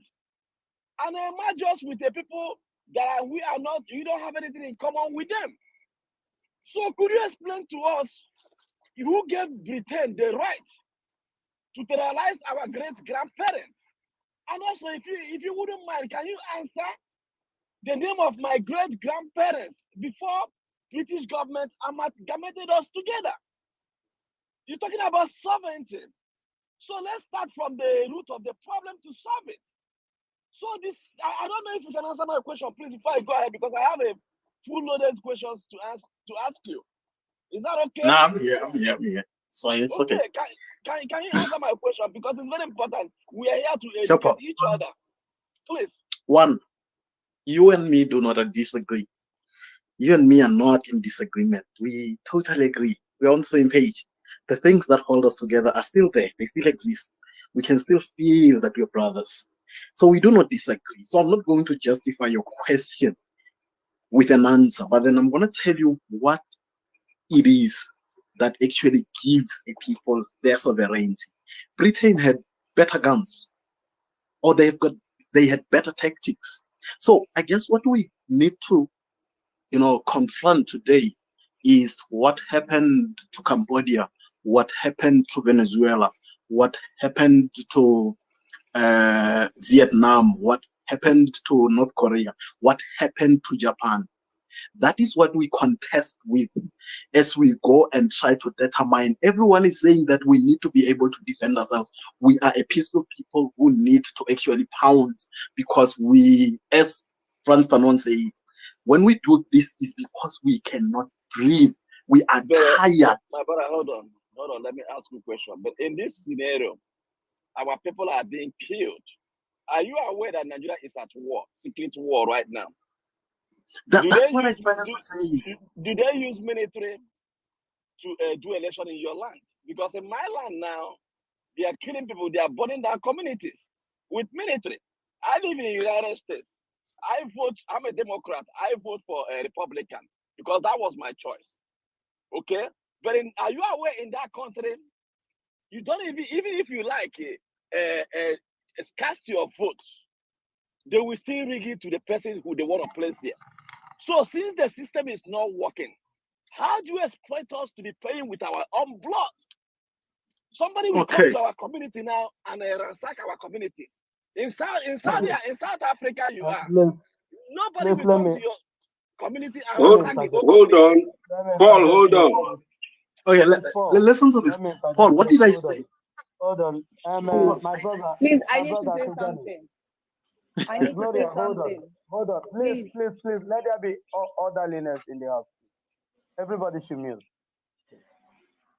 My brother Paul, our brother from the South Africa, he is not against our freedom. Let me just establish that fact. He's misinformed and it's left for us to do what? To do the correction and inform him on the things that he need to know. He's not here to debate us or argue whatever we are here to preach to our people. The topic is very clear. The topic says that why not use the weapon of a referendum instead of the bullet? And he's saying what he knows. So what is left for us is to tell him, to say the record very straight, which we are here to do, to tell him the way the things is. And it's left for him to take the message home. So we don't need to call him up and start asking him questions and the cross-examination questions. Even it's And not a cross-examination. What I I just want to appreciate. know, because he talked Please, something about please, sovereignty. So I want to please, know who gave the British government the right please, to please, invade our sovereignty. That's the question. Paul, Please, Paul, Paul. please. We wouldn't like that, please. Stop asking him questions. We have seen that he's not against us. Not at all. Not at all. He's a brother. We are all here trying to proper solutions. Please. Yes, it's not All right. against whatever we are I rest doing. my case. I'm sorry, my brother. Yeah, and he's not in any position to answer that question whether British has any sovereignty here or not. He's not in any position to answer that. So, my brother Emma from South Africa, please, you're highly welcome, and you will understand from where we are coming from, because in our place, that's what our people used to say, that anybody that the bee has beaten before, whenever he see a fly, all this this big fly, I don't know what they used to call it, but whenever you see it, you start running. You think it's that bee that beat you that day, that is after you. So that's why whenever you say anything that has to do to contradict whatever that is our view or what we are fighting for, some people don't find it funny. So that's why my brother Paul is speaking the way he's speaking. Nobody's comfortable with Nigeria, and the things, the inhuman treatment that we have received in Nigeria is unbelievable. It's something no human being can bear. No human being can bear it. So let me just end it here. Amen. You're welcome, all everyone that is here. My sister Gloria, you said you want to say something, but you hold on just a bit. We have two persons here that have not spoken before, Justice and my brother Gold and Mazi Anwangu. They have not spoken. Amen. Mazi Goodman. Once one person speak now, you give Gloria the mic to speak. She's our lady. After she finish her thought, then you give the other remaining to our brother Justice the mic to hear his view. Thank you so much. You're all blessed. Thank you. Digeni, you must understand that we really love you, okay? We love you. We are grateful that you are here with us, listening to us. Thank you very much. You're really, really welcome. I would love to be having you on our platforms whenever you have the time. You're welcome. Paul, do you have something to say, or No. you come up later? I just shared my soul. Okay. Okay. Gloria, you can take the mic and make your submission.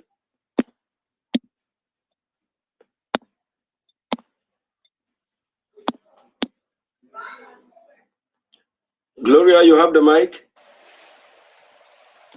Thank you for the opportunity again.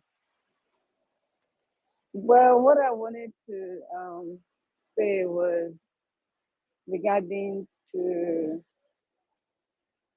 what our brother from South Africa was saying. However, since the host has already said we should hold it, but I just want to just one contribution towards what he said or what he's saying. I really quite appreciate the fact that he came in and he aired his own opinion. It is nurtured Nobody can take it away from him. But I want to say that when he said that Britain has more weapons than us, maybe if he can be more explicit, because if you saying all that as at the side of Britain, just like he said, if we get the Biafra, we are still gonna be living with the neighboring country, which are black or Nigeria, and of course it will be impossible, living with our own black that are also be sabotaging us. If you keep saying Britain is greater, Britain has more weapons, you are trying to undermine us, and you're also trying to kind of justify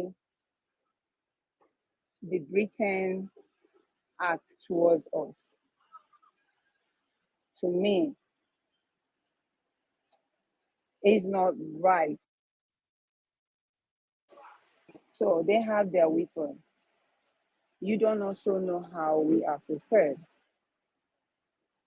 to face this situation. I understand where you're coming from. They have the weapon.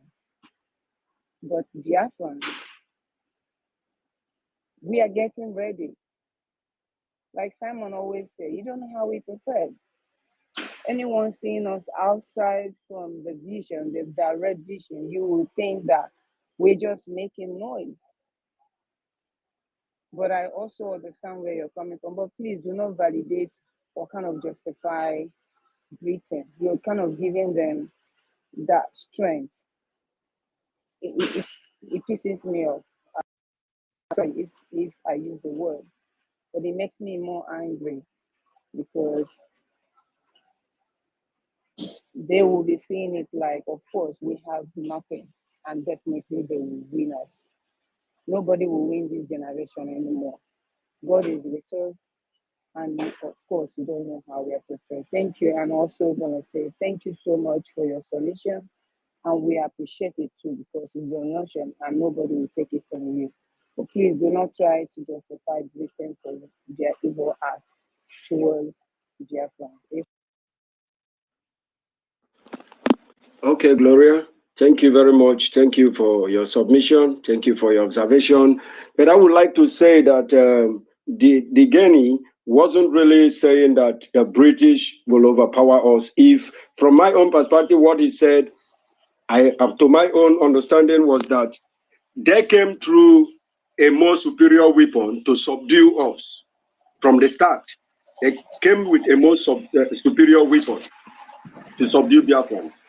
And for the fact that he read a book about the story of Biafra. He is not saying that Britain are more superior than us right now, presently, because he doesn't know how prepared we are for what we want this time around. But from the book he read, he is saying that they came with a more superior weapon, and that was how they were able to hold us together and lump us into Nigeria. Because he read the book. And this book he read, I must tell you that most of us have not read up to 5 chapters of this book, most of us Biafran. And our story is there too.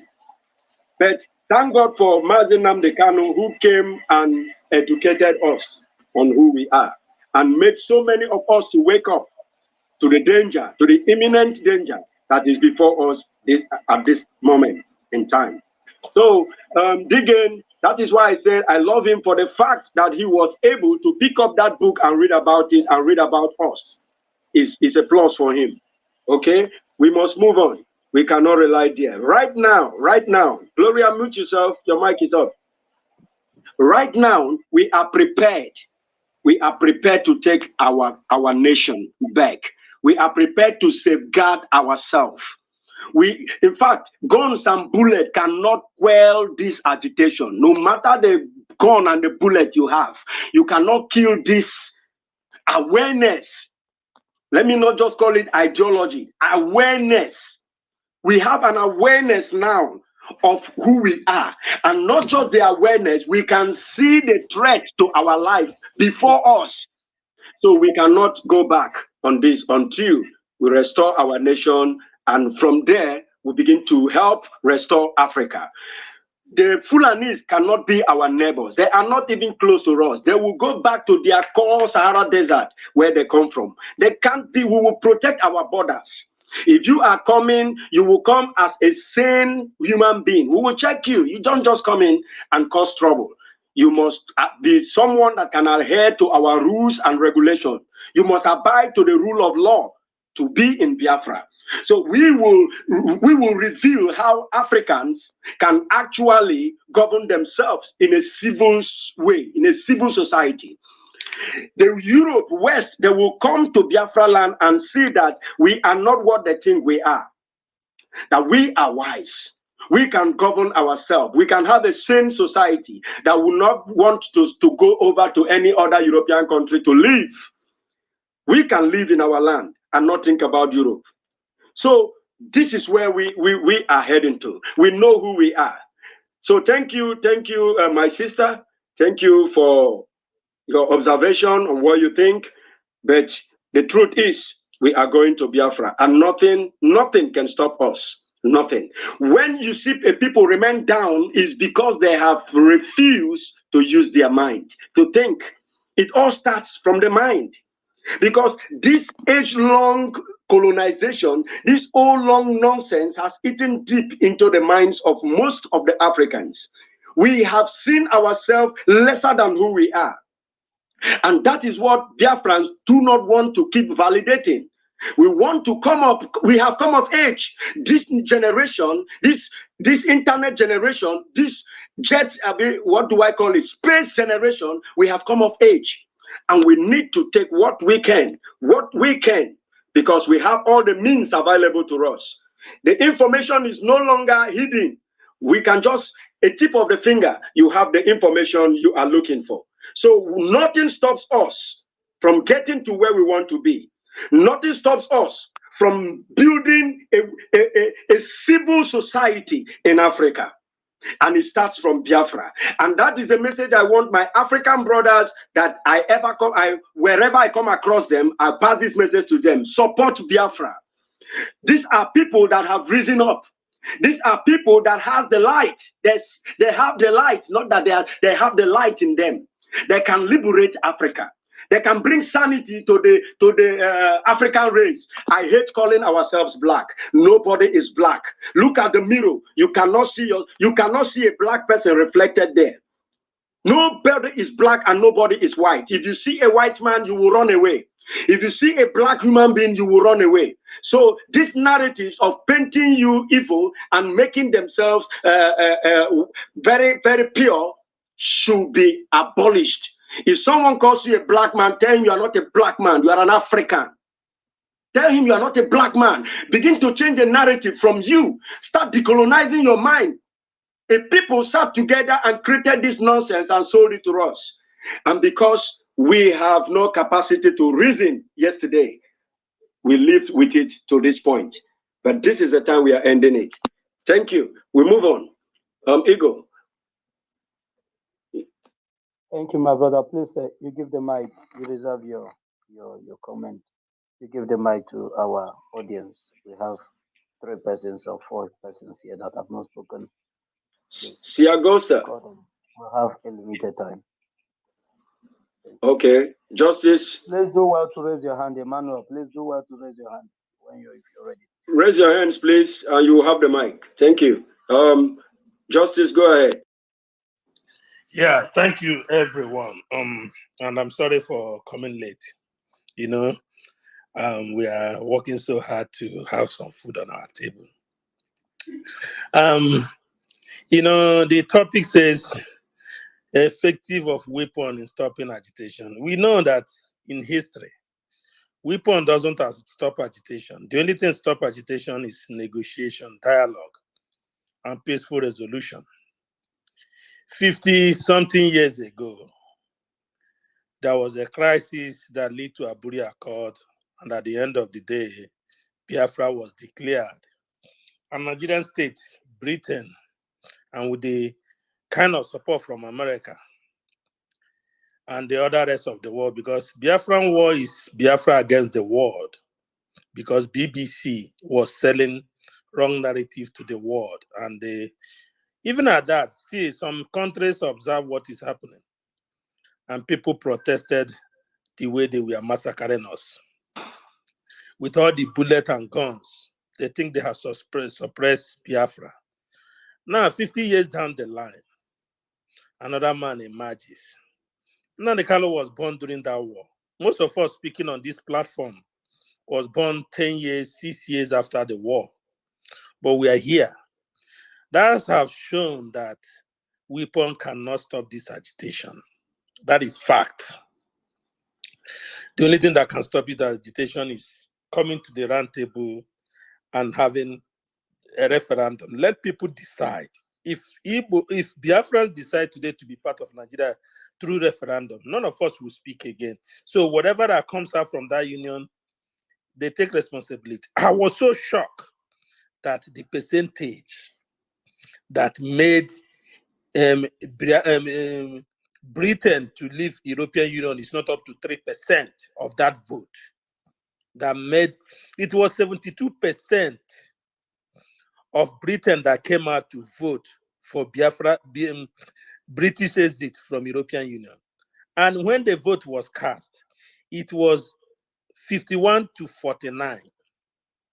It's not up to 3% that Britain stand upon and left European Union. But today in Nigeria, they will tell you that some Igbos want to vote. They will tell you that some Biafras want to vote. Why don't you allow them to vote? And we are saying, can we have it as a referendum? Let's know the number of people who want to vote and people who don't want to vote. If Britain can use 3% of their vote cast and left European Union, why can't we make that choice? Why can't they give us that chance to make that choice? If it's 1% or 2% that make it for Nigeria to have the rest of us to be part of Nigeria, let's make that decision. Why can't they give us? Because we are black, they are white.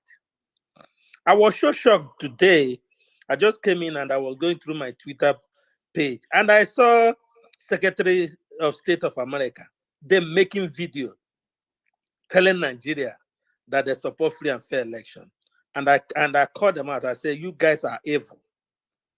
I don't know why America that preaches democracy and the land of freedom can support a terrorist organization like Nigeria. And they are making a video. They never make a video when there was a mass burial in southern Kaduna. They never make a video when the Reverend Father was killed. They never make a video when Uhamufu was invaded.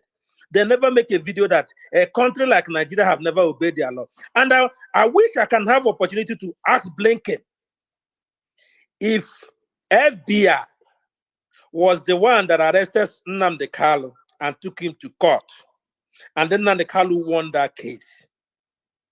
FBI by now, the whole America would be on fire because they're going to pay dearly. That is why before FBI come and arrest you, they are 120% that you are going to jail because they know they can't risk their justice system. Because if they mess up their justice system, they are in for it. But today, Nigerian intelligence went to Kenya, kidnapped someone, break the international and local rules, bring that person back. Blinken have never made a video and asked Nigeria, why can't you obey your justice system, which is the bedrock of every democracy? Do you see how evil these people are? They look at you as animals because you are black, they are white. You are just a commodity.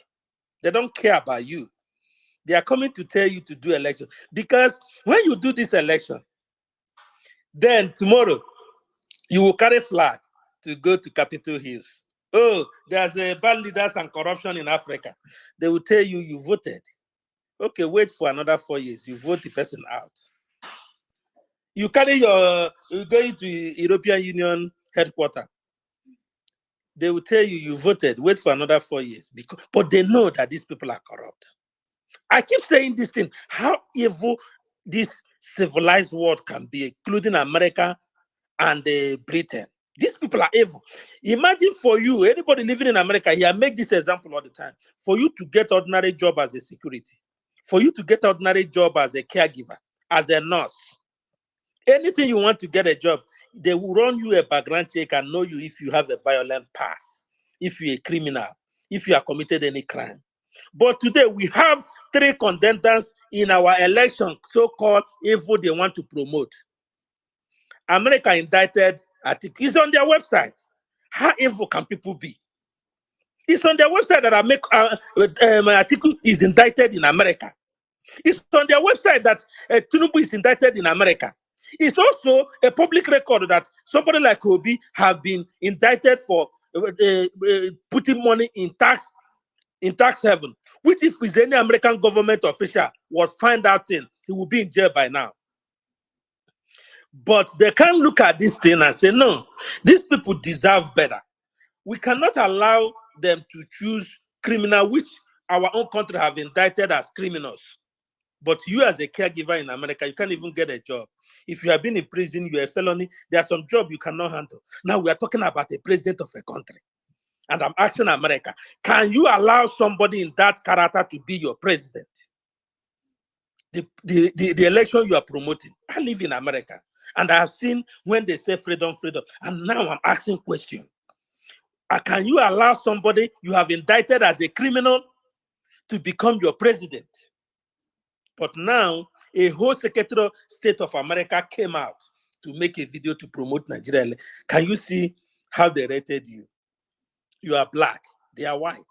That's why Britain have to left the European Union with 2% of a vote. Now we are asking the same thing for Nigeria to give us chance to have a referendum. Let people decide. If today we have a referendum and 51% or 50.9% agree to be part of Nigeria, I will never ever in my life say no to Nigeria. But today, you can see, they can't give us that chance. They are promoting election. And in America, when the election happens, do anybody in Africa come to observe American election? Can anybody tell me I have never known that one, that American presidency, all of Africans, their head of state will come to observe American election or British election. If it have happened, let somebody tell me. But today they are coming to Nigeria to observe election. And another question I'm asking America is, when you are having your election, do you cover your street with military men? Even if when there's a crisis in a particular state like California, before federal government will send their federal guard, they have to get the permission of the governor. But today we are having a democratic election. A country is deploying 400,000 military personnel on the whole street. And this personnel, some of them are not well trained, some of them are criminals, some of them are terrorists. They are killing the Americans, Nigerian citizens, anyhow, at a little provocation or no provocation at all. And I'm asking America, in your own election, which I have been part of, did you flood your street with military men? If you don't do it, it's evil for you to promote this kind of election in Africa. We are human beings. We want to live a normal life. We are demanding a referendum to start taking back our life, our sovereignty, and live like you. We want to enjoy freedom. We are not looking about it. You can go ahead with your economy. We want to preserve the life of our children. How long are we going to live in America for people to oppress us? It's hard time black people reason. You think you are going for election? You think it was because Buhari want to conduct an election? It's the West that want to hold you down. Because for Blinken to come out to make a video promoting Nigeria election shows how evil these people can be. I'm not afraid anymore because this is normal life. Is it not better to die than to live this kind of life? I live in America. I'm speaking in this Twitter space. Let them send their CIA and FBI. Because I can't see people who think that people should live a normal life and they are supporting a terrorist country like Nigeria. At this point, all of us as Africans should rise. and make decisions for ourselves. We don't need the foreign observers in our election. We can make decisions that will fit us. In America, whenever you get to 18 years of age, your parents don't decide what you do. You do what you want. That is your right. Nigeria is over 62 years since they gave us the fake independence. Nigeria cannot even make their decision of their own. Is it not a shame? So weapon and bullet is not going to start this agitation. And we're going to put it in the mind of our children. We must be free one day. Thank you very much. Thank you so much. Okay. Thank you so much, my brother, Justice. Thank you so much for that wonderful thought of yours. The message is well delivered, and I believe it's well received. That the Rubicon has been crossed, and those that undermine our resolve, we hear from the Biafrans. We are not here against anybody. We are in our house, and you came to fight us. And we are left with no any other option than to defend ourselves. So if you refuse to use the weapon of referendum, that you choose the weapon of bullet, we will receive you and welcome you with the same gift that you come to greet us. That is just what we are saying. But if it's for our freedom is non-negotiable. It can be trade with presidential position. We can't trade it with restructuring. We can't trade it for any better or new Nigeria or new any other thing that is not Biafra. Our destination is Biafra, and it's only Biafra that we will have. So our people used to say that he that is on the floor is not afraid of falling. We are already on the floor. The international community have undermined us. The international community has proven over time that we really don't matter when it comes to the right to live, that our right to live doesn't really matter, that the life of the Biafrans doesn't really matter when we are undermined, when we are brutalized, when we are humanized, dishumanized, when the blood-sucking demons is killing us on daily basis, and we cry, nobody to respond, and we have resolved that we can't keep crying. That is high time that we will take the bull by its horn, and whatever that comes out of it, we take it as our fate. If we are able to kill the bull, then victory shall be ours. Our name will be written in gold in history. But if the bull happens to overpower us, then we take it as our fate. It will also be written in the history that these people fought. Are you getting me? There's this adage of our people. I said, elephant want to fight the tortoise. The tortoise asked the elephant to wait, to hold on. That this fight, they are going to fight it today. But he should hold on. The tortoise used his leg to press all the grasses there, that if you come there, you say, what really happened here? Then he now tell the elephant, oh yeah, now we can fight. The elephant now asks the tortoise, what did you do? What is this thing that you did? He says, so that if anybody come here, he will know that is a man and the man that fight. That is not just that you will come and use one of your leg and crush me. And if anybody come, he will not even feel that anything happened here. So with the Biafrans, even if we are tortoise, we will do something that the whole world will know that actually Biafrans do exist. So thank you, my people. And good man, we have only about 20 minutes left to go. Thank you. Okay.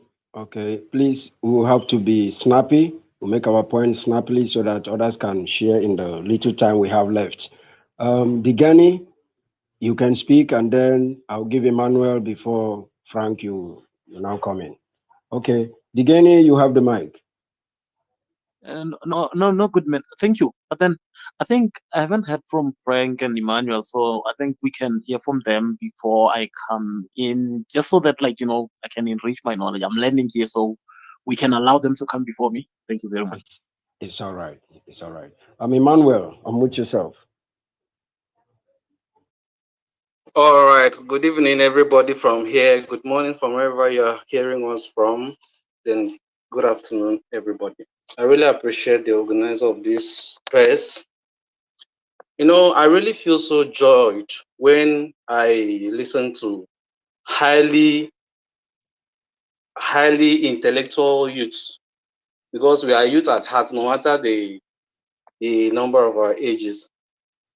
It really feels so nice to be here. Thank you very much for the opportunity. Now, going to the business of today, the effective weapon in stopping agitation is referendum. Why bullets? I like to start by saying that democracy actually started in Africa. Then it was an intrinsic part of African culture.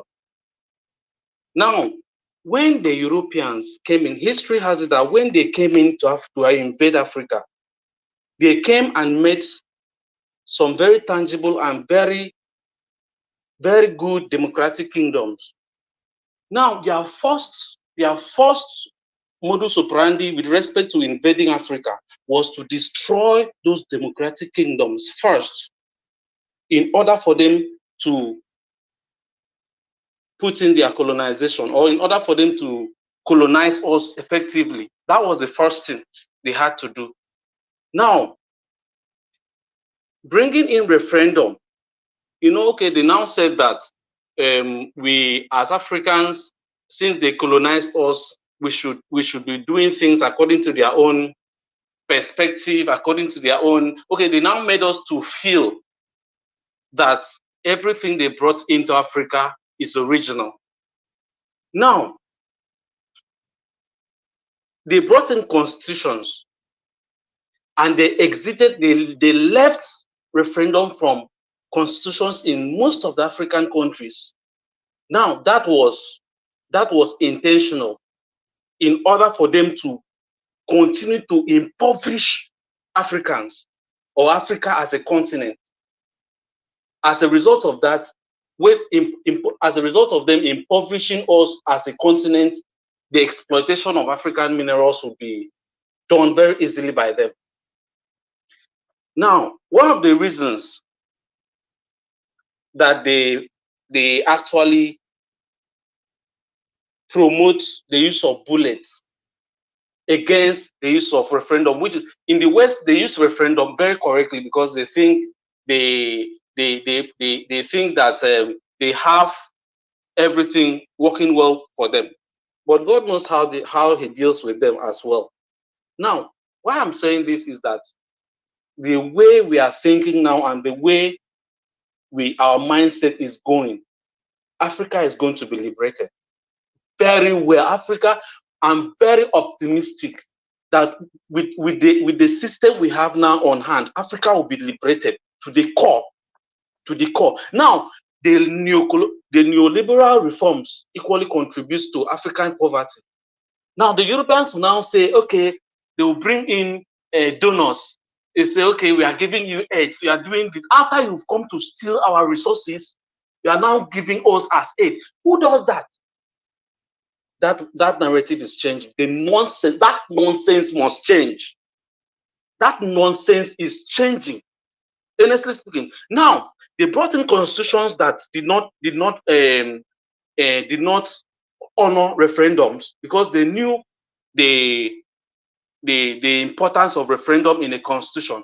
Like in Nigerian constitution, they have been able to erase out constitution. They have been able to erase out referendum. That is why they were saying that it's not constitutional in Nigeria. Who does that? There are different types of referendums. There's a referendum that is known to be founding of new states. Now, after the end of Cold War, that was how some new states were formed. Apart from going through the constitutive referendum, to accommodate societal pluralism. After the Cold War, there is what we call founding of new states. Now, if they say that they have not created any amendment of new constitution, or they cannot create any amendment of new constitution with respect to referendum, now let them found new states. I hope I'm communicating, please. I hope I'm being heard, please. Hello? Yes, you're coming out. We can hear you. Okay, okay. We are hearing you loud and clear. Let me just clarify something about that constitution now before I escape my memory, please. Nigerian constitution, Nigeria doesn't have anything about constitution. What they have is a military decree. Okay. Brought in there by the Abu Salam Abubakar, 1999, before Obasanjo was sworn in. So that's the point. People should know that Nigeria doesn't have anything like a constitution. That was a military decree. And they did not get any consent from anybody. Let it be on record so that we say it now, because somebody might be talking about constitution. Nigeria doesn't have any constitution. It was not agreeing with anybody. I did not consent to it. I'm of age to vote for that constitution. Let it be clear. Nigeria doesn't have anything constitution. It was a military decree. Thank you. All right. Thank you very much for putting the records very straight. Now, that is what we are talking about. So, they don't have any excuse. Like I said the other time, they used to say that initially, that if you want to hide anything from an African, you put it in a voluminous book. Now we are reading the book. We chew the book now. We don't just read it. We chew it, and we assimilate it into our system. So we know it more than themselves. They will be shocked. You understand? So that is what they did in order to keep on subjugating Africa, in order to keep on exploiting Africa. But that narrative is changing. To God who made us, that narrative is changing. And I love the kind of spirit our leader has. Our leader, His Excellency, Mazi Nnamdi Kanu. I love his spirit because it's from another world. Honestly speaking, by the grace of God, once Biafra comes, a lot of Nnamdi Kanus will be coming out from different countries in Africa that nobody expected. Then from there, that is when this new colonialists will know that the new generation of Africans have taken over. So I really want to appreciate everybody for giving me this little time to express myself and to talk about this topic. Thank you very much. God bless you guys. Thank you very much. Thank you very much. Yeah. Thank you, Emmanuel. Thank you for that submission. Actually, the truth is that you and me, we all in this program, we are the Malcolm X. My brother Goodman, let me interject a bit, please. Please, we have less than 10 minutes to end this program. Our spokesperson, Simon Abba, will be on air any moment from now. Please, let's wrap it up. Thank you. You know, this topic is very interesting. I think it would be wise if we pick it up and continue on this topic. It's very, very interesting. We are still coming back here tomorrow. Maybe tomorrow we'll add one or two things, then we'll discuss it and change the topic also. So how many minutes do we have left? 10 minutes, 10 minutes. Not up to 10 minutes, but let's just say 10 minutes. Yes. Okay, Frank, in 1 minute, please just say Frank something before we... Anwan has not spoken. Give Anwan okay. with the mic, please. Give Anwan with the mic. Dingen, what is the problem? Dingen, what are you saying? No. A brother of mine always says we must allow the space to ventilate. Some of us can host here. So some of us need to continue speaking. We can see that there are hands being raised. So can we allow the co-host to continue allowing the space to ventilate and find itself? We cannot actually cut it here. There are still a lot of people who are saying that they need to put something into it. So I think we should actually do it that justice, just allowing it to ventilate. Okay. Igo, what do you say? Good man, thank you. My brother, thank you so much for your consent.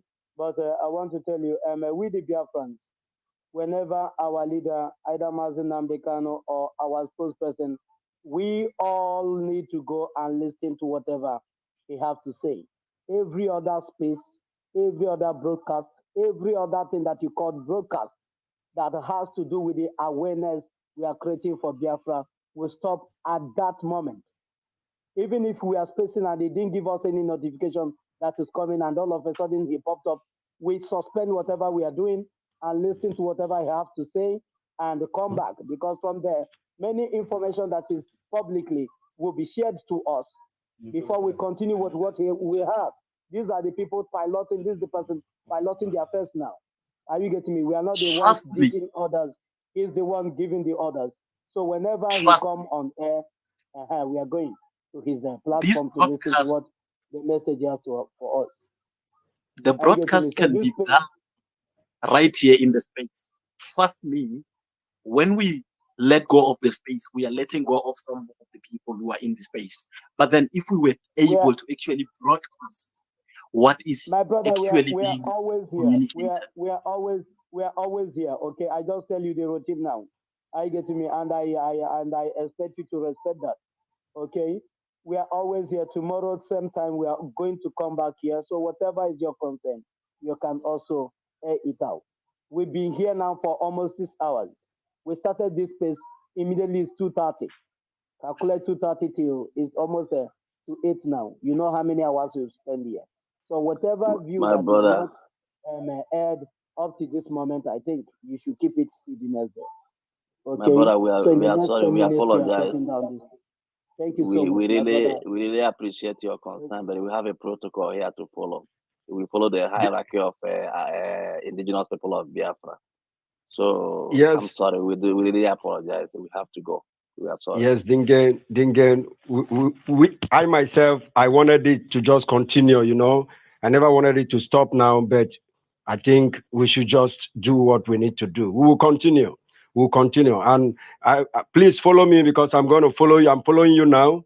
Yes, so that I can always inform you when we are up. We love you so very much. We love everybody that is listening to this voice of freedom. This is a voice of freedom. If we all get these truths into us, everybody will rise. And when we all rise, Africa cannot contain our colonialists anymore. They will have to run away and let us be. So thank you very much. I think, Ego, those who could not speak, I know so many hands are still up. Those who could not speak, please, we'll have the opportunity to do so when we come up again. Thank you very much. Ego, you can give your... Joe, are you still there? My brother Joe, are you still there? Yes. Yeah, Joe, I'm give here. us your closing remark, please. Yes, give us your closing remark. After you, then a good man. I'm just mourning the fact that the space has to end unceremoniously. You see? You know, Mr. Goodman, I'm always telling you that there is no hurry in Africa. And when these white people they start at the Berlin conference, they stayed there for over 3 months, from November the 16th of 1894 to they went all the way, I think, towards the month of March of 1895. None of them went home for Thanksgiving. None of them went home for Christmas, or even for Valentine's Day. They sat there scheming and plotting and organizing and arranging. And yet, when we have our spaces, we end them in a rush. Sometimes we end them at a crescendo. You know, at the it's high just point. that can you please, let me just interject there. It's just that our case right now is really different. We just need to listen to our leader. His instruction is everything to us. It's law to us. We take his instruction seriously. So we must go and listen to him, and then we can still pick up the program. It's still here. Can you? My brother, we apologize. You know, we are at war. We are at war, but most of you don't recognize that we are at silent war. So we have to follow instruction from the spokesperson place.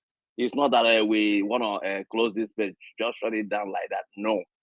But he just come up. There is any vital information he has to pass, and we need to follow instruction. We really apologize for the inconvenience this might cost. Please bear with us, please. We are pleading with you guys. Thank you. Go, guys. I want you guys to know that we are together. We support you. and when one of us is not free, all of us are not free. So as you're fighting for your freedom, you know that the rest of Africa is really rallying behind you. All right. So if you guys gonna call it a day, let's call it a day, and may the gods be with you.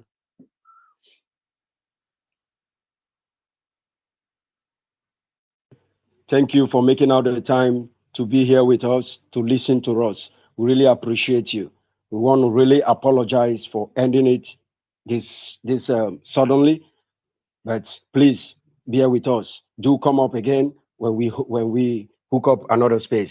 Thank you very much for understanding. Thank you.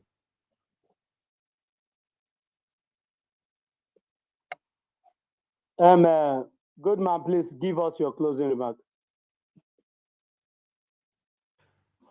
My closing remark is we all should understand that this bullet, the killing of Africans, is not the way forward. The way forward is to give room for dialogue. And when the dialogue is not there, then we must be ready to defend ourselves. That's it.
Hello, why is nobody is speaking? I can't hear anything. No.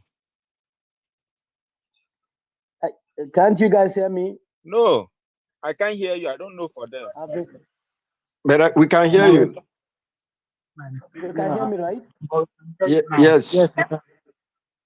Okay. I was saying, God bless everyone that have attended this program, this space.